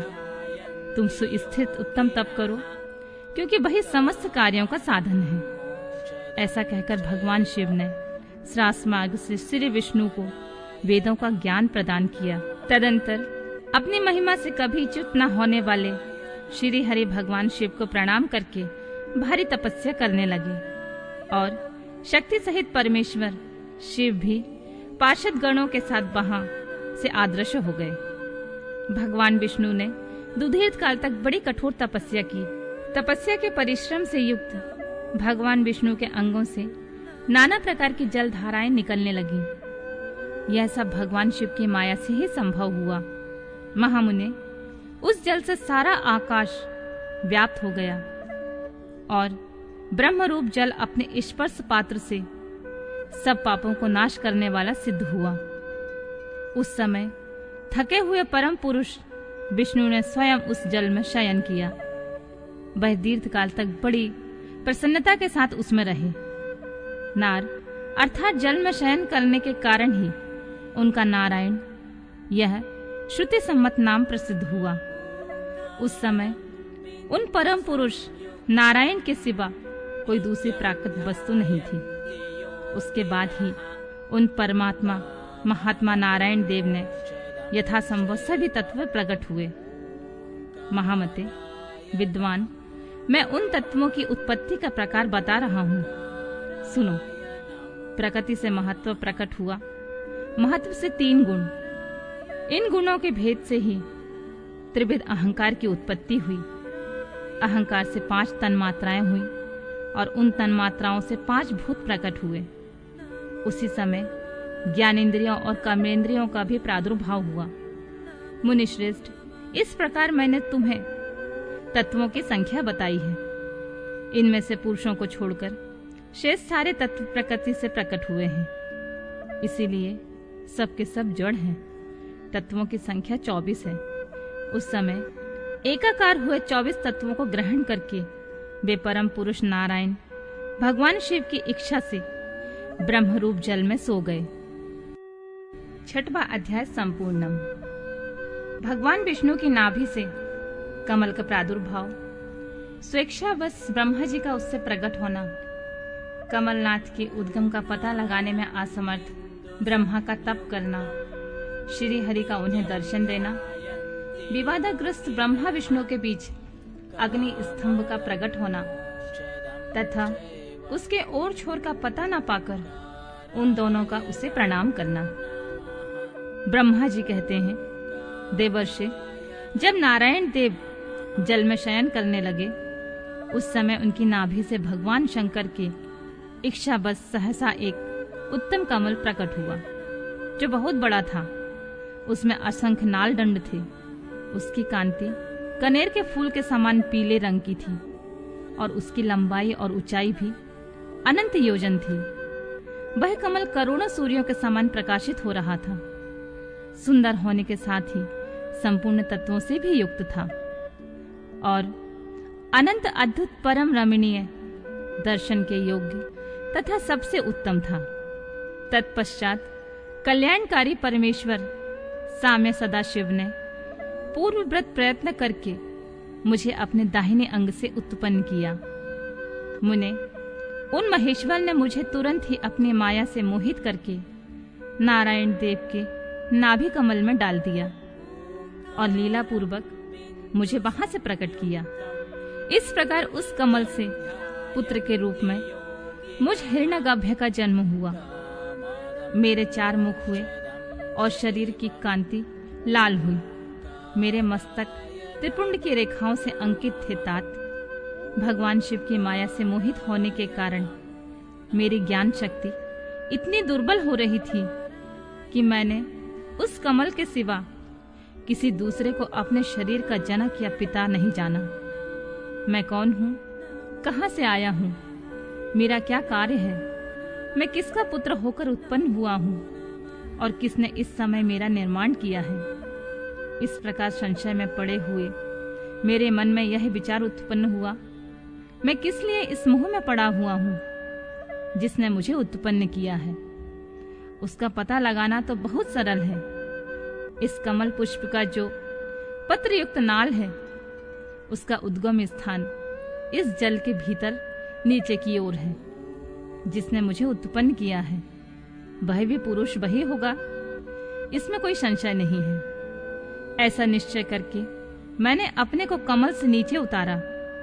मुने, मैं उस कमल की एक एक नाल में गया और सैकड़ों वर्षों तक वहां भ्रमण करता रहा, किंतु कहीं भी उस कमल के उद्गम का उत्तम स्थान मुझे नहीं मिला।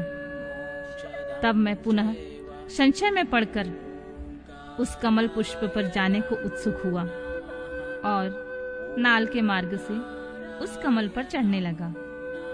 इस तरह बहुत ऊपर जाने पर भी मैं उस कमल के कोश को ना पा सका। उस दशा में मैं और भी मोहित हो उठा। मुने, उस समय भगवान शिव की इच्छा से परम मंगलमयी उत्तम आकाशवाणी प्रकट हुई, जो मेरे मोह का विध्वंस करने वाली थी। उस वाणी ने कहा, तपस्या करो। उस आकाशवाणी को सुनकर मैंने अपने जन्मदाता पिता का दर्शन करने के लिए उस समय पुनः प्रयत्न पूर्वक 12 वर्षों तक घोर तपस्या की। तब मुझ पर अनुग्रह करने के लिए 4 भुजाओं और सुंदर नेत्रों से सुशोभित भगवान विष्णु वहां सहसा प्रकट हो गए। उन परम पुरुष ने अपने हाथों में शंख चक्र गदा और पद्म धारण कर रखे थे। उनके सारे अंग सचल जलधर के समान श्याम क्रांति से सुशोभित हो रहे थे। उन परम प्रभु ने सुंदर पीतांबर पहन रखा था। उनके मस्तक और अंगों में मुकुट आदि महामूल्यवान शोभा आभूषण पाते थे। उनका मुखार बिंद प्रसन्नता से खिला हुआ था। मैं उनकी छवि पर मोहित हो रहा था। वे मुझे करोड़ों कामदेवों के समान मनोहर दिखाई दिए। उनका यह अत्यंत रूप देखकर मुझे बड़ा आश्चर्य हुआ। वे सांवली और सुनहरी आभा से उद्दासित हो रहे थे। उस समय उन सब तत्व रूप सर्वथा सर्वात्मा 4 भुजा धारण करने वाले महाभाव नारायण देव को वहां उस रूप में अपने साथ देखकर मुझे बड़ा हर्ष हुआ। तदंतर उन नारायण देव के साथ मेरी बातचीत आरंभ हुई। भगवान शिव की लीला से वहां हम दोनों में कुछ विवाद छिड़ गया। इसी समय हम लोगों के बीच में एक महान अग्नि स्तंभ प्रकट हुआ। मैंने और श्री विष्णु ने क्रमशः ऊपर से और नीचे जाकर उसके आदि अंत का पता लगाने के लिए बड़ा प्रयत्न किया, परंतु इसमें कहीं उसका ओर छोर नहीं मिला। मैं थककर ऊपर से नीचे लौट आया और भगवान विष्णु भी उसी तरह नीचे से ऊपर आकर मुझसे मिले। हम दोनों शिव के माया से मोहित थे। श्री हरि ने मेरे साथ आगे पीछे और अगल बगल में परमेश्वर शिव को प्रणाम किया। फिर वे सोचने लगे, यह क्या वस्तु है? इसका स्वरूप का निर्देश नहीं किया जा सकता, क्योंकि ना तो इसका कोई नाम है और ना कर्म ही है। लिंग रहित तत्व ही वहां लिंग भाव को प्राप्त हो गया था। ध्यान मार्ग में भी इसके स्वरूप का कुछ पता नहीं चलता। इसके बाद मैं और श्री हरि दोनों ने अपने चित्त को स्वस्थ करके उस अग्नि स्तंभ को प्रणाम करना आरंभ किया। हम दोनों बोले, महाप्रभु, हम आपके स्वरूप को नहीं जानते। आप जो कोई भी क्यों ना हो, आपको हमारा नमस्कार। महेशान, आप शीघ्र ही हमें अपने यथार्थ रूप का दर्शन कराइए। मुनि श्रेष्ठ इस प्रकार अहंकार से आविष्ट हुए। हम दोनों ही वहां नमस्कार करने लगे। ऐसा करते हुए हमारे 100 वर्ष बीत गए। ब्रह्मा जी कहते हैं, मुनि श्रेष्ठ नारद, इस प्रकार हम दोनों देवता गर्व रहित होकर निरंतर प्रणाम करते रहे। हम दोनों के मन में एक ही अभिलाषा थी कि इस ज्योतिर्लिंग के रूप में प्रकट हुए परमेश्वर प्रत्यक्ष दर्शन दे। भगवान शंकर दीनों के प्रतिपालक, अहंकारियों का गर्व चूर्ण करने वाले तथा सबके अविनाशी प्रभु हैं। वे हम दोनों पर दयालु हो गए। उस समय वहां उन सुर श्रेष्ठ से ओम ओम ऐसा शब्द रूप नाद प्रकट हुआ जो स्पष्ट रूप से सुनाई देता था। वह नाद लुप्त स्वर में अभिव्यक्त हुआ। जोर से प्रकट होने वाले उस शब्द के विषय में यह क्या है, ऐसा सोचते हुए समस्त देवताओं के आराध्य भगवान विष्णु मेरे साथ संतुष्ट चित्त से खड़े रहे। वे सर्वथा वैर भाव से रहित थे। उन्होंने लिंग के दक्षिण भाग में सनातन आदि वर्ण आकार का दर्शन किया, उत्तर भाग में उकार का, मध्य भाग में मकार का और अंत में ओम इस नाद का साक्षात दर्शन और अनुभव किया। दक्षिण भाग में प्रकट हुए आदि वर्ण आकार को सूर्य मंडल के समान तेजोमय देखकर जब उन्होंने उत्तर भाग में दृष्टिपात किया, तब वहां उकार वर्ण अग्नि के समान दीप्तिशाली दिखाई दिया। मुनि श्रेष्ठ, इसी तरह उन्होंने मध्य भाग में मकार को चंद्रमंडल के समान उज्जवल कांति से प्रकाशमान देखा। तदंतर जब उसके बाद दृष्टि डाली, तब शुद्ध स्फटिक मणि के समान निर्मल प्रभा से युक्त तुराय तुरीय अमल, निष्कल, निरूपद्रव, निर्द्वंद, अद्वितीय, शून्यमय, ब्रह्मा और अभ्यंतर के भेद से रहित, ब्रह्मांतर भेद से युक्त जगत के भीतर और बाहर स्वयं ही स्थित, आदि मध्य और अंत से रहित, आनंद आदि के कारण तथा सबके परम आश्रय, सत्य आनंद एवं अमृत स्वरूप पर ब्रह्मा का साक्षात्कार किया। उस समय श्री हरि यह सोचने लगे कि यह अग्नि स्तंभ यहाँ कैसे प्रकट हुआ। मैं इस अनुपम अनल स्तंभ के नीचे जाऊंगा। ऐसा विचार करते हुए श्री हरि ने वेद और शब्द दोनों के आवेश से युक्त विश्वात्मा शिव का चिंतन किया। तब वहां एक ऋषि प्रकट हुए जो ऋषि समूह के परम सार रूप माने जाते हैं। उन्हीं ऋषि के द्वारा परमेश्वर श्री विष्णु ने जाना कि इस शब्द पर ब्रह्म शरीर वाले परम लिंग के रूप में साक्षात पर ब्रह्म स्वरूप महादेव यहाँ प्रकट हुए हैं। ये चिंता रहित रुद्र हैं, जहाँ जाकर मन सहित वाणी उसे प्राप्त किए बिना लौट आती है। उस पर ब्रह्म परमात्मा शिव का वाचक एकाक्षर प्रणव ही है। वे इसके वाच्यार्थ रूप हैं। वह परम कारण, ऋतु, सत्य, आनंद और अमृत स्वरूप परातत्व पर ब्रह्म एकाक्षर का वाच्य है। वह परम कारण, सत्य, हृत, आनंद और अमृत स्वरूप परात्व पर ब्रह्म एक अक्षर का वाच्य है। प्रणव के एक अक्षर आकार से जगत के बीजभूत अंड जन्मा भगवान ब्रह्मा का बोध होता है। उसके दूसरे एक अक्षर उकार से परम कारण रूप श्री हरि का बोध होता है और तीसरे एक अक्षर मकार से भगवान नील लोहित शिव का ज्ञान होता है।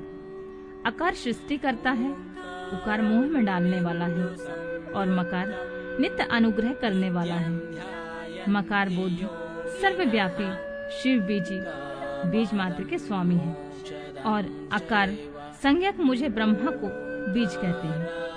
उकार नामधारी श्री हरि योनि है, प्रधान और पुरुष के ईश्वर जो महेश्वर हैं। वे बीजी, बीज और योनि भी हैं। उन्हीं को नाद कहा गया है। उनके भीतर सबका समावेश है। बीजी अपनी इच्छा से अपने बीज को अनेक रूप में विभक्त करके स्थित है। इन बीजी भगवान महेश्वर के लिंग से अकारण रूप बीज प्रकट हुआ है, जो उकार रूप योनि में स्थापित होकर सब ओर बढ़ने लगा है। वह सुवर्णमय अंड के रूप में ही बताने योग्य था। उसका और कोई विशेष लक्षण लक्षित नहीं होता था। वह दिव्य अंड अनेक वर्षों तक जल में स्थित रहा। तदनंतर 1000 वर्ष बाद उस अंड के 2 टुकड़े हो गए। जल में स्थित हुआ वह अंड आजन्मा ब्रह्मा जी की उत्पत्ति का स्थान था और साक्षात महेश्वर के आघात से ही फूटकर 2 भागों में बट गया था। उस अवस्था में उसका ऊपर स्थित हुआ सुवर्णमय कपाल बड़ी शोभा पाने लगा था। वही दुलोक के रूप में प्रकट हुआ। जो उसका दूसरा नीचे वाला कपाल था, वही यह 5 लक्षणों से युक्त पृथ्वी भी है। उसी अंड से चतुर्मुख ब्रह्मा उत्पन्न हुए, जिनकी का संज्ञा है। वे समस्त लोकों के दृष्टा हैं। इसी प्रकार वे भगवान महेश्वर ही आ, उ और मां इन विविध रूपों में वर्णित हुए हैं। इसी अभिप्राय से उन ज्योतिर्लिंग स्वरूप सदाशिव ने ओम ओम ऐसा कहा। यह बात यजुर्वेद के श्रेष्ठ मंत्र कहते हैं।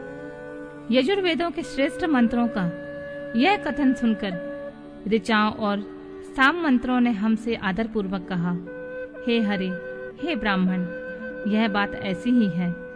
इस तरह देवेश्वर शिव को जानकर श्री हरि ने शक्ति संभूत मंत्रों द्वारा उत्तम एवं महान अद्भुत से शोभित होने वाले उन महेश्वर का स्तवन किया। इसी बीच में मेरे साथ विश्वपालक भगवान विष्णु ने एक और अद्भुत रूप में देखा। मुने, वह 5 मुखों और 10 भुजाओं से अलंकृत था। उसकी कांति कपूर के समान गौर थी। वह नाना प्रकार की छटाओं से छविमान और भांति भांति आभूषण से विभूषित था। उस परम उदार महापराक्रमी और महापुरुष के लक्षणों से संपन्न अत्यंत उत्कृष्ट रूप का दर्शन करके मैं और श्री हरि दोनों कृतार्थ हो गए। तत्पश्चात परमेश्वर भगवान महेश प्रसन्न हो अपने दिव्य शब्दमय रूप को प्रकट करके हंसते हुए खड़े हो गए। आकार इनका मस्तक और आकार ललाट है। इकार दाहिना और ईकार बायां नेत्र है। उकार को उनका दाहिना और उकार को बायां कान बताया जाता है। ऋकार उन परमेश्वर का दाया कपोल है और ऋकार बायां। लू और लू उनके दोनों नासिका के दोनों छिद्र हैं। अकार उनका सर्वव्यापी प्रभु का ऊपरी ओठ और एकार अधर। ओमकार तथा ओमकार ये दोनों क्रमशः उनके ऊपर की ओर नीचे की 2 दंत पंक्तियां हैं। अम और अहम उन देवादिदेव शूलपाणी शिव के दोनों तालु हैं। का आदि 5 अक्षर उनके दाहिने 5 हाथ हैं और चा आदि 5 अक्षर बाएं 5 हाथ। टा आदि और ता आदि 5-5 अक्षर उनके पैर हैं। पकार पेट है। फकार और दाहिना पार्श्व बताया जाता है और बकार को बायां पार्श्व। भकार को कंधा कहते हैं। मकार उन योगी महादेव शंभु का हृदय है। या से लेकर सा तक 7 अक्षर सर्वव्यापी शिव के शब्द में शरीर की 7 धातुएं हैं। हकार उनकी नाभि है और छकार को मेड़ कहा गया है। इस प्रकार निर्गुण और गुण स्वरूप परमात्मा के शब्दमय रूप को भगवती उमा के साथ देखकर मैं और श्री हरि दोनों कृतार्थ हो गए। इस तरह शब्द ब्रह्ममय शरीरधारी महेश्वर शिव का दर्शन पाकर मेरे साथ श्री हरि ने उन्हें प्रणाम किया और पुनः ऊपर की ओर देखा। उस समय उन्हें 5 कलाओं से युक्त ओमकार जनित मंत्र का साक्षात्कार हुआ। तत्पश्चात महादेव जी का ओम तत्वमसि यह महावाक्य दृष्टिगोचर हुआ, जो परम उत्तम मंत्र रूप है, जो शुद्ध स्फटिक के समान निर्मल है। फिर संपूर्ण धर्म और अर्थ का साधक तथा बुद्धि स्वरूप गायत्री नामक दूसरा महान मंत्र लक्षित हुआ, जिसमें 24 अक्षर हैं तथा जो चारों पुरुषार्थ रूपी फल देने वाला है। तत्पश्चात मृत्युंजय मंत्र, फिर पंचाक्षर मंत्र तथा दक्षिण मूर्ति संज्ञक चिंतामणि मंत्र का साक्षात्कार हुआ। इस प्रकार 5 मंत्रों की उपलब्धि करके भगवान श्री हरि उनका जाप करने लगे। तदंतर ऋक, योध और साम ये जिनके रूप हैं, जो ईशानों के मुकुटमणि ईशान हैं, जो पुरातन पुरुष हैं, जिनका हृदय अघोर अर्थात सौम्य है, जो हृदय को प्रिय लगने वाले सर्वगुहा सदाशिव हैं, जिनके चरण बाम परम सुंदर हैं, जो महान देवता हैं और महान सर्पराज को आभूषण के रूप में धारण करते हैं, जिनके सभी ओर पैर और सभी ओर नेत्र हैं, जो मुझे ब्रह्मा के अधिपति, कल्याणकारी तथा सृष्टि पालन और संहार करने वाले हैं। उन वरदायक सदाशिव का मेरे साथ भगवान विष्णु ने प्रिय वचनों द्वारा संतुष्ट चित्त से स्तवन किया।